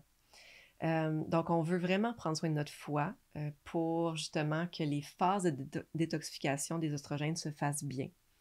Et ça, c'est en mangeant nos choux, par exemple, hein, la famille des brocolis, du chou rouge, chou vert, mais c'est le sulforaphane qu'on vient chercher là-dedans. Ça, c'est une molécule dans le chou? Oui, exact. Okay. C'est une molécule dans le chou qui est très antioxydante, que M. Béliveau, là, la nutrition contre le cancer, là, a beaucoup popularisé. C'est anti-cancer, comme il dit, mais pour les femmes, ça fait une fonction de plus. Pour les hommes aussi, en fait, ça détoxifie nos oestrogènes. Donc, ça empêche le corps de transformer nos oestrogènes en oestrogènes cancérigènes, proliférateurs, qui vont mener vers la voie des cancers, des kystes, des fibromes, en voie d'oestrogènes protecteurs, justement, qui nous protègent des cancers. Puis, souvent, quand on parle de dominance en oestrogène, justement, c'est ça qui cause les SPM, tout ça, on voit beaucoup ça sur les réseaux, là, t'es en dominance d'oestrogène. Mais c'est pas qu'on fait trop d'oestrogène, c'est qu'on a trop d'oestrogène toxiques par rapport aux oestrogènes protecteurs. OK. Fait que ça se passe dans le foie, ça. C'est la phase 1 de détoxification qu'on appelle. OK. Puis ça, ben, le grand gagnant là, qui va nous aider justement à faire la bonne conversion, c'est justement le sulforaphane. Et il y en a le plus dans les brocolis, mais surtout les pousses de brocolis. Donc, les pousses de brocolis, ça pue, mais c'est bon pour nous. Ouais, vraiment, ça sent vraiment le chou. Fait que tu mets ça dans quoi, tes pousses de brocolis? Deux petites fourchettes, là, soit juste de même, hein? par-dessus n'importe quoi, ou en bouchée. Deux petites fourchettes, là, dans le sandwich ou sur la salade, ou peu importe, là, à côté. Mais ça pourrait être un petit à côté très, très bénéfique pour nous. Des pousses de brocoli. Des pousses de brocoli. On peut les faire chez nous, on peut les faire pousser chez nous. Ouais. On peut les acheter aussi. Fait que ça, c'est un bon ami de la femme. Puis le chou, là, on dirait que Ben, j'avais entendu ça, mais on dirait que tu m'étonnes. On dirait que c'est comme un aliment un peu old school, qu'on ne sait pas trop comment le cuisiner, mais en même temps, il fait partie de plein de cultures, là. Je mange du kimchi tous les jours. J'adore ça. Excellent, excellent. Mais ouais, Ouais. comment ça se fait que le chou, on dirait que... Je sais Mhm. pas, on dirait que c'est genre un vieux légume de C'est ça. l'ancien temps. Là, tout d'un coup, on est comme, ouh, c'est précieux, le chou. Ben, c'est Mais un bon vieux légume québécois, hein? Pas ouais, cher, c'est ça. de chez C'est nous, peut-être pour puis ça qu'on c'est l'a pas snobé. in, Ouais, justement, exact, c'est comme la patate, tu sais, ouais. la patate, la carotte, le panais, c'est un peu des légumes qu'on considère un peu plates, tu sais, Ouais. oubliés, la betterave aussi, il n'y a pas grand monde qui aime ça, mais c'est vraiment des très, très bons légumes pour notre santé hormonale, les femmes. Mm. Donc, on gagnerait à les inclure. Puis, tu as mentionné kimchi. J'allais dire, tu sais, kimchi choucroute, ça aussi, c'est excellent. Ça va venir aider le corps aussi à détoxifier les oestrogènes. Mais Mhm. plus au niveau, mais oui, au niveau du foie, mais au niveau aussi des intestins. OK. Parce que ça va venir apporter les prébiotiques et les probiotiques pour que les bonnes bactéries de l'intestin, qu'on appelle l'estrobolome, c'est une partie, c'est une famille de bactéries qui s'occupent que le corps ne réabsorbe pas les oestrogènes dans le corps, toxiques. Donc, que ça s'en aille dans les selles OK. quotidiennement, au lieu de les réabsorber et de là nous rendre en dominance d'oestrogènes OK. et de causer des SPM, etc. Tu as dit le mot detox, OK? Mhm. Je sais Ouais. pas comment tu files à Mhm. propos des detox. Mhm. Tu sais, quand on dit le processus de détoxification, Mhm. c'est une chose, mais genre activement être dans une détox. Est-ce que tu as une Mhm. opinion sur ce sujet-là? Ouais, j'en ai fait beaucoup, beaucoup des detox, Oh, des regarde, jeûnes, moi toutes aussi. sortes d'affaires. OK, j'ai tout essayé, Ouais. hein, comme c'est ça. Je voulais tout savoir. Ce que je vois par rapport à ça, c'est que en général, j'ai beaucoup de clientes qui sont en détox continuel. Ouais. C'est là que c'est dangereux. Ça affaiblit le corps, une Mhm. détox. Il faut prendre ça en compte. Puis on ne veut pas faire ça n'importe quand dans l'année. À l'hiver, par exemple, où c'est un temps où on devrait plutôt renforcer notre corps. Mhm. L'automne aussi. Oui, OK. Puis ça dépend aussi. Le printemps, été, c'est peut-être un peu mieux. Mais ça va refroidir le corps. Donc, justement, on veut les faire dans les mois les plus chauds. Et ça dépend. C'est quoi la détox? Est-ce que c'est une détox au jus du céleri? Est-ce que c'est une détox, à quel point elle est extrême? Mhm. Donc, pour moi, où je suis rendue dans ma vie, je ne fais jamais de détox comme telle, dans le sens où c'est jamais drastique. Ouais. Mais la détox fait une partie intégrante de mon quotidien, en fait, maintenant. C'est ça. Avec les aliments que je t'ai nommés, avec des graines de lin qui vont aussi aider la détox au niveau du foie, avec le chou, les pousses de brocoli, la choucroute, le kimchi, des framboises qui ont des composés excellents pour la détox des oestrogènes aussi, la carotte, la betterave, des aliments qui sont bons pour le foie. Fait que c'est ça ma détox maintenant. Fait que c'est beaucoup plus doux et une détox va être plus efficace en fait sur le long terme. On veut pas choquer notre corps.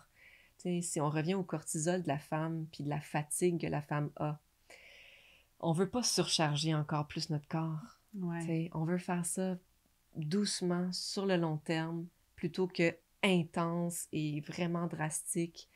C'est sûr que si on fait ça, ça va nous affaiblir encore plus, ça va monter notre cortisol et on ne se rendra pas service. Mhm. Donc, les gens qui sont comme un peu des détracteurs, là, des detox, en fait, c'est pertinent quand même de soutenir notre corps dans ce processus-là Ouais. de détox. Oui. C'est juste dans la façon de le faire, de ce que j'entends, Ouais. puis de juste y penser de façon quotidienne, puis de nourrir notre corps pour lui permettre à tous les jours d'être capable de faire ce processus-là lui-même. Exact. C'est un peu de sortir aussi des mentalités, des diètes, oui, mais de aussi, tu sais, la semaine, je prends soin de moi, la fin de semaine, je me laisse aller. Ouais, c'est un peu ça, tu sais, c'est de trouver un plus d'équilibre dans la vie. Ouais. L'équilibre est parfait et jamais là, mais d'être un peu plus tempéré par rapport à ça. Puis ça fait partie, d'après moi, de trouver une belle relation à la nourriture. Mhm. Parce que sinon, on sent toujours qu'on se punit en mangeant bien. Ouais. Puis on se récompense dans le fast-food. Fait que, il faut comme un petit peu inverser les mentalités. Mhm. Mhm. Ça fait partie de notre processus. Donc, dans toi, ton approche, t'es pas nécessairement très prescriptive, tu sais, de qu'est-ce qu'il faut manger, Non, pas manger. non, C'est ça. Je vais informer. Je vais, comme, tu sais, là, on Ouais. parle d'informations, tu sais, qui sont importantes à savoir. Mhm. Je veux que les femmes soient autonomes, ultimement. Ouais. Je veux qu'elles fassent leurs décisions par elles-mêmes, puis je veux qu'elles comprennent, justement, c'est quoi les besoins de leur corps. Par exemple, ma phase lutéale s'en vient, justement. OK, je vais miser encore plus sur mes protéines, sur ma glycémie, sur mon système nerveux. Je vais me supporter comme ça. Donc, quand on connaît les grandes lignes après ça, on peut vraiment plus se supporter au quotidien, puis tout est beaucoup plus doux. Mhm. Puis le jeûne intermittent, tu m'as dit tout à l'heure que la phase lutéale, c'est pas le moment de faire du jeûne intermittent, mais est-ce qu'il y a des phases où c'est bon pour les femmes de faire le jeûne intermittent? Oui, tout à fait. Fait que le corps a vraiment une meilleure glycémie. Là, c'est beaucoup plus facile de la gérer au niveau de l'ovulation, quand les oestrogènes sont plus élevés. Donc là, c'est un excellent temps pour faire un jeûne intermittent. Tu sais, quand on parle de jeûne, souvent, c'est juste que c'est trop long. Souvent, les femmes vont vraiment étirer la fenêtre le plus longtemps possible. Fait que ça c'est, tu sais, petite notion de performance, là. Exactement. Comme jusqu'où je vais aller. C'est ça. Jeûne, on veut juste pas que ça monte notre cortisol. Parce que le jeûne va monter notre cortisol. Puis on est déjà surchargé, c'est ça. Oui, c'est ça. Donc, pour l'homme, ça va pas avoir un impact négatif sur sa testo. C'est même positif. Mais sur nos oestrogènes et notre équilibre hormonal en général, ça va être détrimental. Mm-hmm. Alors, c'est juste de trouver le sweet spot pour nous qui va faire que mon cortisol monte pas, mais je me sens juste bien. Donc, peut-être, par exemple, ça pourrait être à partir du jour 7, disons, jusqu'au jour 14, si on a un cycle de 28 jours, 14 ou peut-être même 16, de manger, peut-être de finir le soir, de manger à 6 heures le soir, surtout que là, la lumière commence vraiment à descendre, donc d'essayer de vraiment manger quand il fait clair, en fait. Okay. Ça, c'est important, ça vient nous aider à suivre le cycle circadien aussi. Et de faire une pause jusqu'à peut-être 10 heures le lendemain matin. Okay. Comme ça nous donne un petit 16 heures. C'est déjà beaucoup. Mm-hmm. On ne veut pas dépasser 16 heures. C'est déjà beaucoup. Même 14 pour la femme, c'est déjà très, très bien. Ouais. Puis en phase lutéale, on ne dépasserait pas 12. OK. Qui est normal, parce qu'on a besoin d'une pause. C'est ça. On veut... Entre 6 et 6, mettons. Ben, exact. En tout cas, ça a bien du sens. Oui. C'est pas un grand sacrifice. Mais c'est un jeûne, quand même. Oui, c'est vrai, c'est vrai. Oui. C'est vrai. C'est pour ça qu'on déjeune. Oui. Bon. Bravo, Vanessa. Aussi, le mouvement dans le quotidien, tu sais, quand on veut, tout au long de notre cycle, prendre soin de nous, puis aussi aider notre santé hormonale, comment est-ce que le mouvement, l'intensité de mouvement, j'imagine aussi, doit varier selon les phases? Oui, tout à fait. Fait que ça c'est aussi c'est du biohack pour les femmes, là, le biohacking, là, c'est ça. Alors, fait que dans la phase menstruelle, ben, c'est plus un temps de repos, justement, mais de repos actif. Donc, il faut que ça bouge. La région abdominale a besoin de circulation. Fait que c'est là où on peut faire, par exemple, du pilates, du yoga, mais des choses un petit peu moins riches en intensité. Okay. C'est pas le temps de faire de la grosse intensité, des sprints, etc. On doit respecter notre énergie, en fait. Il y a certaines femmes pour qui ça va super bien, elles peuvent, si elles sont très habituées, elles peuvent quand même aller au gym ou faire leur petite course, c'est parfait, mais si on n'est pas habitué, c'est là qu'on ne veut pas commencer une nouvelle activité super intense. Puis quand tu dis petite course, c'est pas notre magasinage, là, c'est courir. Oui. Okay, parfait. Comme on peut toujours faire nos petites courses. Oui, c'est ça, mais oui, magasinage. En utilisant notre intuition. Donc, c'est des activités idéales pour cette phase-là. Ça serait la marche, par exemple, en nature, encore mieux. Ouais. Du pilates, du yoga doux, des étirements, tout ce qui est low impact, puis qui va pas venir augmenter notre cortisol trop. Okay. De la danse du bassin aussi, du mouvement intuitif, de la respiration, tout ce qui va faire vraiment... conscientiser et prendre contact avec cette région-là. C'est bon, parce qu'on dirait que j'avais dans l'idée que, genre, tu t'allonges et tu ne bouges pas. Il faut bouger. Oui, il faut bouger, justement, parce qu'il y a beaucoup de femmes qui souffrent de congestion.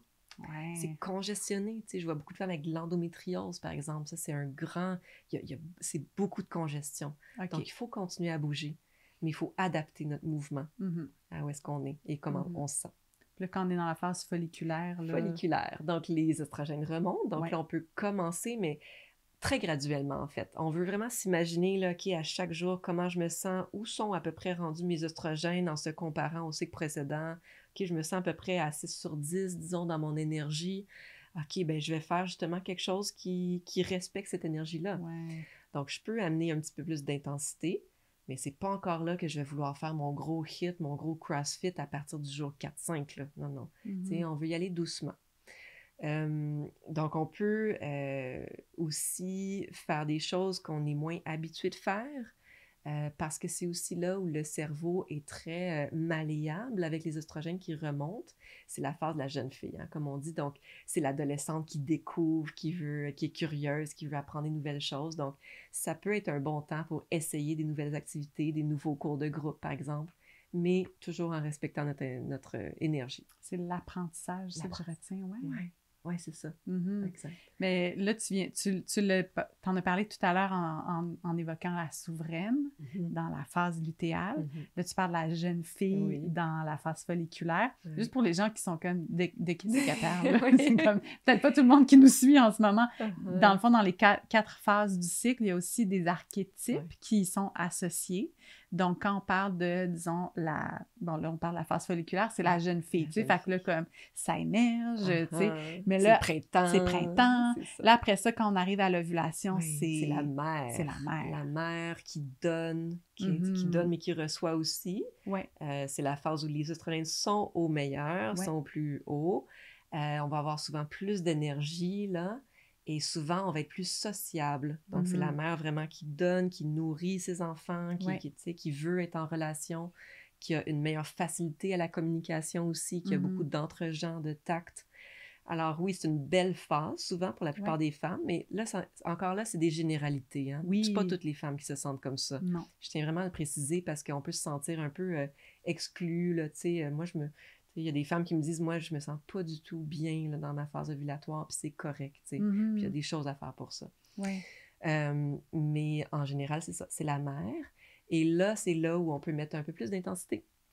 Donc, un petit peu plus de sprint, de hit, de CrossFit, si on aime ça. Puis encore là, c'est pas obligé. C'est si c'est dans notre pratique, si on aime ça, si ça nous fait du bien, on n'a si pas ça correspond. besoin d'aller le faire parce que c'est... Parce que je suis supposée, tu sais, de bouger plus, de mettre plus d'intensité. Non. Si tu as un enfant, 2 enfants, 3 enfants, tu sais, parce qu'un enfant, c'est déjà beaucoup tu sais, on le sait, là, que c'est quand même... puis notre système nerveux est déjà surchargé, on veut pas aller faire du HIIT, par exemple, tu sais. Fait qu'on doit respecter où est-ce qu'on est dans la vie en ce moment, comment on se sent, où est-ce qu'il y a notre niveau de stress, qu'est-ce qu'on vit en général.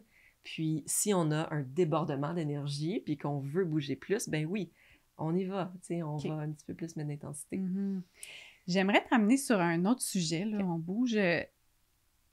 Qu'est-ce que, tu sais, on parlait des dérèglements hormonaux, il y a des choses qu'on peut faire nous-mêmes, mais il y a aussi toute la question des perturbateurs endocriniens qui, moi, commencent à émerger. Ben, je veux dire, c'est dans ma conscience depuis un moment, mais on dirait que là, je comprends de plus en plus qu'il y a un impact sur nos hormones, puis on le voit, puis je suis consciente qu'on ne peut pas les éviter partout, mais est-ce que tu peux juste rapidement nous expliquer comment est-ce que les perturbateurs endocriniens peuvent avoir un impact sur nous, tu sais, puis comme concrètement, qu'est-ce que ça peut avoir comme impact, puis grosso modo, ça se trouve dans quoi, là, les perturbateurs endocriniens, mettons?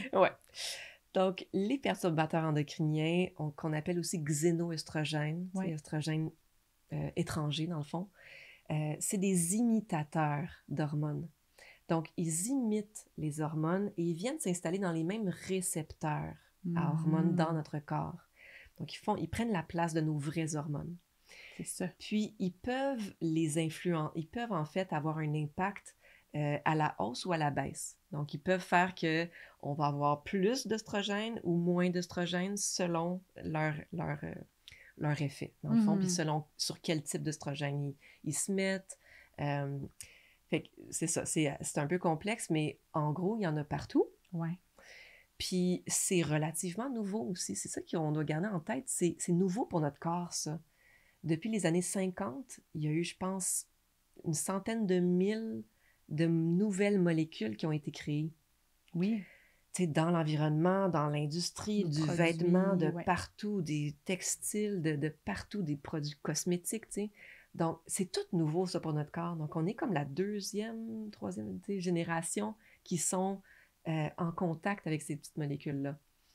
Fait que c'est des molécules qu'on ne pourra jamais, comme tu dis, éviter complètement. Il y en a partout. Il y en a dans nos meubles, dans nos vêtements, dans nos crèmes, dans nos produits, dans l'air, Dans l'eau. dans l'eau, c'est ça. Dans tout ce qu'on respire, tu sais, il y en a partout. Ils sont partout, ces petits maudits! Oui, oui. Ouais. Donc, on ne peut pas les éviter. Donc, il faut relaxer quand même, Ouais. mais il faut en être conscient. Puis, il faut voir, OK, où est-ce que je pourrais quand même les éviter le plus possible dans ma maison, au moins, hein? Ouais. Fait que premièrement, parce que la femme, à chaque matin, si elle ne prend pas conscience de ça et si elle utilise des produits de pharmacie, par exemple, elle se met sur le corps à peu près 126 molécules de xénoestrogènes toxiques qui vont perturber son métabolisme hormonal à la longue. Donc, 126 petites molécules qu'on pourrait facilement, en fait, éviter en choisissant des produits qui sont plus naturels, bio, qui n'ont pas de... Tu sais, si on veut les nommer, là, leur petit nom, ce serait les BPA, qui sont dans les plastiques en général. Ouais. Et en passant, même les plastiques où c'est écrit sans BPA, ça contient d'autres sortes de BP, de bisphénol. Ouais. Donc, il peut y avoir des BPC, des BPB, tu sais. Fait qu'il y en a d'autres. Fait qu'on veut même éviter... Oh ouais, c'est comme devenu l'affaire à mode. Là, les gens qui font du plastique sont comme, garde, on va dire sans BPA. Pour ça va rassurer le monde. Mais toujours est-il qu'il y en a. Il y en a pareil, tu sais, qui ont un effet peut-être moindre que les BPA, mais quand même. Ça reste du plastique. Ça reste du qui plastique. libère des molécules. Ouais. Fait qu'on veut vraiment éviter, en fait, de chauffer ou de réfrigérer les plastiques, comme les Tupperware, tous vos Tupperware, là, on met pas ça au lave-vaisselle, on met pas ça au frigo parce que le froid et le chaud va venir libérer les petites molécules de plastique qui s'en viennent après ça dans notre corps. Oui, donc beaucoup dans les emballages plastiques de la nourriture. Le café qu'on achète au café, tu sais, avec le cop de plastique ou le revêtement cireux à l'intérieur, tout ça, ça a des perturbateurs endocriniens, c'est sûr. Donc, quand on achète quelque chose aussi, quelque chose à emporter, là, disons-le, parce que ça arrive à tout le monde, hein, mais moi, là, j'achète des choses pour emporter rapide, tu sais. Idéalement, ça serait de transférer ces aliments-là le plus rapidement possible dans des contenants en verre, par exemple, si on va les garder. Tu sais, puis je dis pas que je fais ça non plus à la maison, mais idéalement, ce serait ça, de, par exemple, quand on achète nos petites fèves vertes là, dans le contenant de sirop mousse, ça serait de rendu chez nous de les transférer dans un contenant en verre. Les libérer. Les libérer de cette emprise de plastique. Non, mais c'est un sujet quand même qui est intense parce que quand on prend conscience des perturbateurs endocriniens, des effets que ça a, parce que bon, c'est des petits maudits, ils se déguisent, tu sais, comme, là, puis là, notre corps comprend plus rien, fait que là, c'est comme, on vient perturber. Là, quand on prend conscience qu'il y en a un peu partout maintenant, qui sont un peu inévitables, là, tu sais, c'est important, comme tu dis, respirons. Comme, c'est juste de voir où est-ce qu'on peut peut-être diminuer notre exposition à ceux-là. Je pense beaucoup aux cosmétiques parce qu'on fait souvent pas le lien que la peau, c'est un des organes qui absorbe le plus. On en a beaucoup. Donc, ce qu'on met dessus, oui, des fois, ça peut avoir comme une fonction esthétique, mais il faut se rappeler que c'est un organe de notre corps. Fait, si on fait attention à ce qu'on mange, c'est aussi de penser à qu'est-ce qu'on se met sur la peau. Même les parfums. Le parfum qu'on achète à l'abbé, là, ça, c'est... Puis qu'on respire, même quand vous passez dans le magasin, vous respirez des molécules toxiques. Donc, on veut vraiment aller aux huiles essentielles, par exemple, les crèmes, le maquillage, le savon, le déodorant, le shampoing, le revitalisant, les produits pour les cheveux. C'est ça. Il faut passer au travers. Là, de Polyaon. Oui. Exact. Toute notre gamme de produits féminins. On veut vraiment regarder chaque produit. Et puis, il y a des sites pour ça, tu sais, le EWG. Oui. Environmental Working Group, qui a un super site Skin Deep où on peut rentrer notre produit puis il va nous dire les ingrédients, est-ce que ça passe ou pas, une petite pastille verte, jaune ou rouge, là, quelque chose comme ça, qu'on peut aller voir si on n'est pas certain. Mais en général, si vous achetez un produit au Avril ou au Rachel Berry, ça passe dans le verre. Là, c'est pas mal sûr. l'application Yuka aussi, là, qui donne quand même Ouais. tu sais, les ingrédients, mais aussi de savoir mais c'est quoi qui est problématique au sein de ça, parce que lire les étiquettes, c'est intense, là, quand même, là, à un moment donné. C'est genre, mon épicerie prend 6 heures parce que je lis tous les ingrédients. Fait que des fois, juste de scanner, ils sont donnés de me voir son champ de la madame, elle est là depuis 14 heures, il est rendu 18 heures. Mais c'est juste de les scanner puis d'avoir une petite idée des fois, parce que malgré tout, il y a du greenwashing, il y a des choses avec des feuilles vertes qui nous laissent croire qu'on est dans un monde naturel, mais il y a comme de juste venir tranquillement, venir regarder ça, puis de faire des choix à partir de là, puis comprendre qu'il y a un impact, puis c'est quoi les perturbateurs endocriniens. Fait que des fois... Puis après ça, quand on choisit un produit, après ça, on n'a plus à y penser, là, on le rachète, puis ça va bien, puis moi, je laisse dans mon groupe de femmes, là, tu sais, j'ai des groupes, en fait, puis c'est le genre d'outils que je leur offre. Je leur offre tous les cosmétiques que je leur suggère d'essayer, les crèmes, les produits ménagers aussi, les produits dans la cuisine, c'est ça. Comment vraiment détoxifier, si on revient à ce mot-là, notre maison. Des juste perturbateurs. À rendre plus saine, puis choisir avec conscience. C'est ça. Oui. Parce que là, le temps file, là, je veux juste revenir sur... pas revenir, mais en fait, c'est parce que tu as ouvert avec ce sujet-là, tu as parlé que ton éveil aux hormones féminines s'est passé avec ton parcours de contraception hormonale. J'ai lu, je pense que c'était sur ton site, que 50% des contraceptions hormonales sont prescrites pour des raisons qui ne sont pas de l'ordre de la contraception. Donc, c'est pas pour prévenir la conception, c'est pour gérer des symptômes liés aux hormones. Puis là, moi, quand j'ai lu ça, j'ai fait « Ah là là! » Parce que moi, ça a été ça mon histoire aussi. Puis je regarde mes amis autour de nous, c'est comme « On veut pas d'acné, nos règles nous font mal, ça nous fait chier d'être menstruées. » Tu sais, comme tout ça qui faisait en sorte qu'on était toutes sur la pilule. Mais là, de réaliser qu'il y a un impact à se couper. C'est quoi l'impact, justement, de se couper ou en tout cas d'interférer avec notre cycle hormonal? Juste qu'on prenne conscience puis qu'on fasse un choix éclairé. Je veux pas les gens qui nous écoutent puis qui prennent la pilule, qui fassent comme coudon. Mais tu sais, c'est quoi l'impact? Juste qu'on puisse prendre des décisions éclairées à partir de là. Oui, fait que c'est ça, c'est frustrant parce qu'on sait que, tu sais, de ce qu'on parle aujourd'hui, on pourrait régler l'acné, les crampes, tout ça, avec d'autres moyens naturels, tu sais, sans la pilule. Puis la pilule ou les autres contraceptifs hormonaux, c'est des perturbateurs endocriniens. Donc, ça va venir non seulement imiter nos propres hormones, prendre leur place, puis juste changer complètement notre petite symphonie hormonale à l'intérieur, la couper complètement en fait. On n'a plus de cycle à ce moment-là. On a 0 cycle. Les règles qu'on a, c'est des fausses règles, ce ne sont pas des vraies règles. C'est des segments de privation là, d'hormones synthétiques. Donc, ça vient perturber notre microbiote. Ça va venir aussi nous donner des carences. Puis, en gros, quand les femmes se mettent à avoir des migraines sur la pilule, ça vient souvent de carences que la pilule vient nous donner à long terme. OK. Donc, ça nous prive de B6, par exemple, de zinc, de toutes sortes de vitamines, en fait, que notre corps a besoin pour avoir un bel équilibre hormonal et pour ne pas avoir de symptômes. Donc, tu sais, on veut corriger nos symptômes avec une petite pilule, mais on vient un peu se tirer dans le pied parce que ça vient créer d'autres déséquilibres. Ouais. Donc, il y a comme tu sais, il faut vraiment savoir, ça peut être bon, la pilule, dans certains cas. Souvent, ce qu'on va dire, c'est que pas plus de 2 ans. OK. Et idéalement, après que le système hormonal a fini de maturer. Puis un système hormonal féminin, ça prend à peu près 8 ans à maturer. Puis on sait que, tu sais, comme moi ou peut-être toi, on se fait mettre sur la pilule assez rapidement quand on est ado, au début, tu sais, à 14, 15, 16 ans, tu sais. Puis on se pose pas trop de questions. Mais c'est là où, même si c'est là où on a des gros saignements, on a des crampes souvent, c'est plus difficile au début parce que le système hormonal s'ajuste. Il est comme, des gros taux d'œstrogène, je sais pas quoi faire avec ça et tout. Donc, il y a des gros symptômes que les ados vont vivre au début.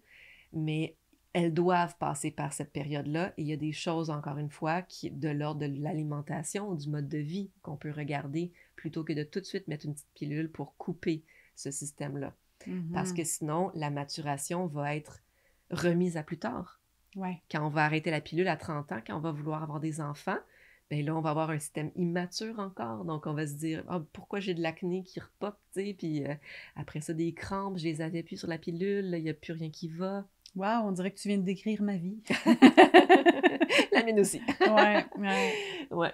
Fait que c'est souvent ça que je vois. Fait qu'il y a des choses qu'on doit faire quand on veut arrêter la pilule aussi pour refaire les stocks de ces nutriments-là OK. qu'on a perdus. Restaurer notre microbiote aussi. Puis, tu sais, juste aider le foie, justement, à détoxifier ces oestrogènes-là.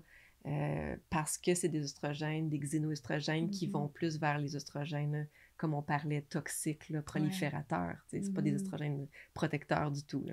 Donc, de ce que j'entends, qui lie tous les sujets qu'on a abordés dans la conversation, c'est que comme femme, quand on a l'expérience d'un corps de femme, un corps féminin, il y a tellement de facteurs, puis il y a tellement de choses à considérer que c'est quelque chose qui prend du temps, puis il faut comme donner de l'amour et de l'attention à notre corps. C'est un voyage. Oui, puis arrêter de vouloir juste que ça se règle le plus vite possible pour avoir le moins d'inconfort puis de désagréments, pour rester dans le système, comme on disait tout à l'heure, carré, puis de voir comment est-ce qu'on peut tranquillement intégrer ces notions-là, puis venir les regarder. Puis là, tu parles de la contraception, mais aussi pour les gens qui prennent la pilule dans un but de contraception.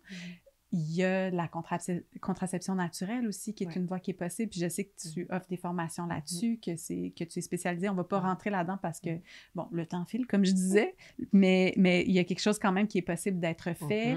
Il y a cette croyance-là, là, tu sais, juste l'absurdité de prendre une pilule tout le mois, quand on sait que notre fenêtre de fertilité, c'est genre quelques jours, juste ça. Mais en tout cas, on va pas partir un débat là-dessus, mais déjà, c'est ça, de trouver c'est quoi les autres options pour la contraception, parce que n'empêche que c'est quand même un besoin là, qui est réel, la contraception. Et là, je voulais aussi qu'on parle rapidement du Yoni Steam, parce que c'est une pratique qui est quand même assez méconnue. Moi, j'ai été initiée à celle-ci il n'y a pas si longtemps, genre dans la dernière année.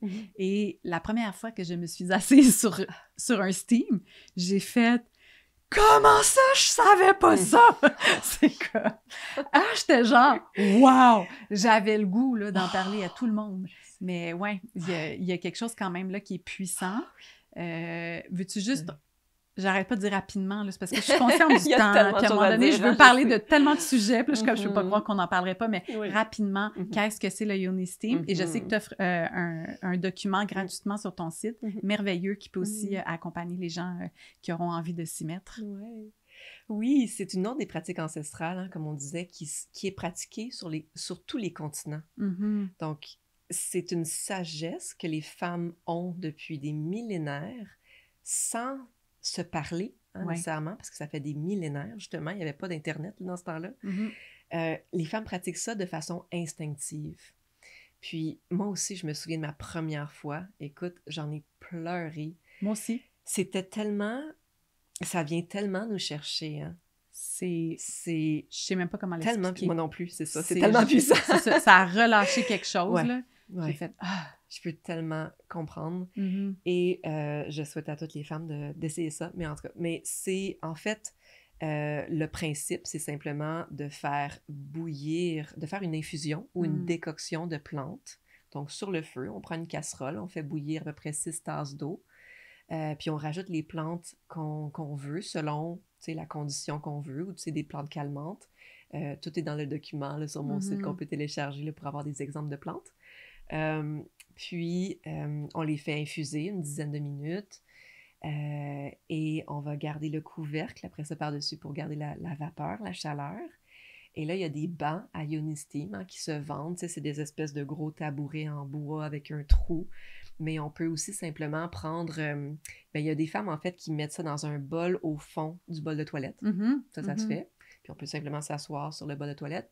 Ou bien, tu sais, les petits marchepieds, là, un petit peu en demi-lune. Moi, j'ai ça chez moi, puis je mets le bol dans le trou, justement, puis je peux m'asseoir sur le petit marchepied. Donc, il y a toutes sortes de techniques.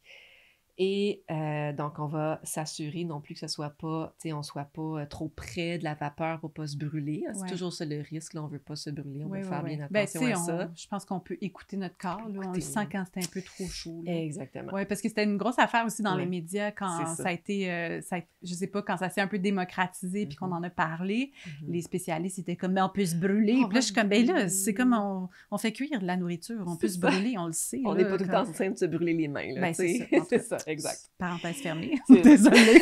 Oui. Alors, tu sais, pour la première fois, en tout cas, on Ouais. fait attention. Oui. On veut avoir à peu près un 10 cm entre l'eau et la yoni, qui est Ouais. dans le fond notre vulve. Oui, pour les gens qui savent pas, Hein? C'est yoni, ça. vulve. Ouais. Le mot vulve. Donc, et justement, on va enlever le couvercle, puis on va vouloir mettre soit une grosse jupe ou une serviette ou une couverture autour de nous pour pas que la vapeur s'en aille trop non Ouais. plus. Mettez l'ambiance que vous voulez, on peut tamiser les lumières, on peut mettre de la petite musique. Moi, je mets tout le temps de la petite musique. Mhm. Je n'ai fait un ce matin en plus, là, c'était délicieux. Là. Je regardais la montagne au loin à Sutton, c'était vraiment beau. Donc, on met l'ambiance qu'on veut, puis là, on s'assoit par-dessus la vapeur, on remet la couverture et on ressent justement la chaleur, la vapeur qui vient irriguer et décontracter, dans le fond, les tissus Mhm. de la vulve. Surtout, ça se passe vraiment au niveau Ouais. extérieur, mais c'est sûr qu'il y en a, les vaisseaux sanguins communiquent avec le vagin, communiquent avec l'utérus, les ovaires. Donc, toute cette région-là va être irriguée, va Ouais. avoir plus de circulation sanguine. Donc, comme on parlait tantôt de congestion, au niveau du bassin, il y a beaucoup de femmes qui ont beaucoup de congestion parce Mhm. que, on est très sédentaire, on est souvent assise, on est à l'ordi, on bouge pas assez en général. Donc ça va venir aussi remettre la circulation, faire circuler les choses. Puis, on dirait que la yoni, elle a besoin de ça. On a vraiment besoin de faire circuler les choses. Donc, ça peut être super utile. Tu sais, traditionnellement, en fait, c'est très utilisé pour le postpartum. Ouais. Pour remettre les choses en place, puis pour cicatriser Mhm. mieux. Mais ça peut vraiment aider à plusieurs niveaux.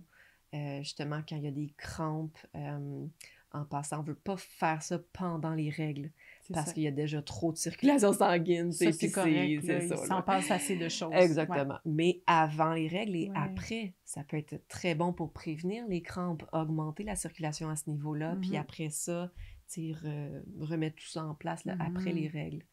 Fait que c'est une pratique qui est qui apporte beaucoup de, comment dire, tu sais, j'allais dire de valeur au féminin ou tu sais, juste de nous réconcilier. C'est une pratique de réconciliation avec notre féminin, notre corps, et de dire à notre yoni, à notre, tu sais, tout l'ensemble de notre womb, de notre utérus, qu'on est là, on prend soin d'elle. Ouais. C'est extrêmement touchant. Juste de ressentir la chaleur, une sensation qui n'est pas d'ordre sexuel, tu sais. Ouais. C'est pas de la stimulation sexuelle. Fait que c'est rare, on dirait qu'on prend le temps d'apporter de l'attention qui n'est pas sexuelle sur cette partie-là de notre corps, puis de juste prendre soin. On a tellement besoin de ça. Fait que je pense que c'est pour ça que ça nous fait pleurer. On est comme, ça. Oui. Ouais. Puis pour les femmes, justement, qui n'ont plus de libido, justement, parce que c'est un endroit qui est juste utilisé pour le sexuel, ça peut être une excellente façon de reconnecter avec cette partie-là de nous sans que ce soit, tu sais, agressant ou, tu sais. Donc oui, c'est comme, pour moi, je relie ça beaucoup à la pratique du yoni gazing, donc avec un miroir, de se regarder la yoni, pour voir, tu sais, d'être curieuse de c'est fait comment, tu sais, puis moi, quand j'étais enfant, là, je la regardais tout le temps, là, j'étais tellement intriguée, là, j'avais mon miroir, j'étais comme, tu sais, je la regardais tous les jours, là, c'était ma pratique, c'était, ado, enfant. C'est drôle parce que, tu sais, on revient souvent à ce qui nous intéressait enfant, fait qu'il y avait déjà des signes. Oui, il y avait déjà des petits signes, c'est ça. Karine, je pourrais te parler pendant des heures. C'est tellement riche ce que tu viens de nous offrir. Je pense qu'on a fait un tour d'horizon. Évidemment, c'est relativement en surface parce que chaque personne est différente, puis il y a tellement de subtilité, puis plein de choses. Mais si on veut travailler avec toi, tu fais du contenu sur les médias sociaux, mais il y a aussi beaucoup de contenu qui est sur ton site web. Donc, on peut travailler avec toi. Il y a des formations. Il y a différentes façons on peut travailler un à un, évidemment, c'est surtout du 1 à 1 que je fais. J'ai des groupes aussi, mes femmes souveraines en périménopause, en fertilité, mes créatrices, et les troubles hormonaux, c'est mes enchanteresses. Donc ça, c'est mes 3 groupes.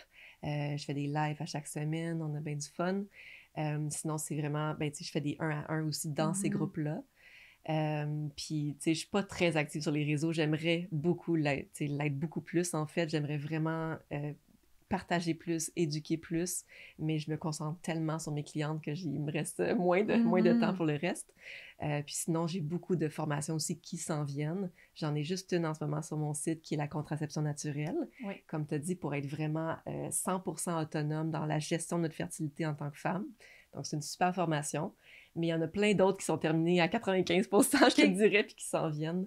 Fait qu'il faut juste que j'aille le temps de travailler sur ça. Mais sinon, c'est d'aller voir sur mon site, puis de réserver, par exemple, un appel découverte ou de prendre rendez-vous sur mon site pour qu'on se voit, puis qu'on commence le beau voyage ensemble. Puis si tu avais juste une chose, là, too long, don't listen to this podcast, une phrase, comme qu'est-ce que tu voudrais que les gens retiennent par rapport à la santé hormonale, puis par rapport au corps féminin? Ben, notre santé hormonale est entre nos mains, vraiment, puis qu'on a le pouvoir de changer bien des choses avec de simples connaissances, de simples outils, puis ça peut faire une énorme différence sur notre santé hormonale, mais générale aussi, mentale, puis de vouloir devenir curieuse par rapport à notre physiologie, ça peut changer notre vie, comme ça l'a changé pour moi, là. Donc, c'est qu'on l'a entre nos mains. Attendons pas que le médecin nous donne, parce que ça arrivera peut-être pas. C'est ça. Il faut faire ce chemin-là de façon autonome. C'est ça. Ouais. Moi, je retiens aussi « Vive les choux! » Vive les choux! Vive les choux! Et les graines de lin. Merci.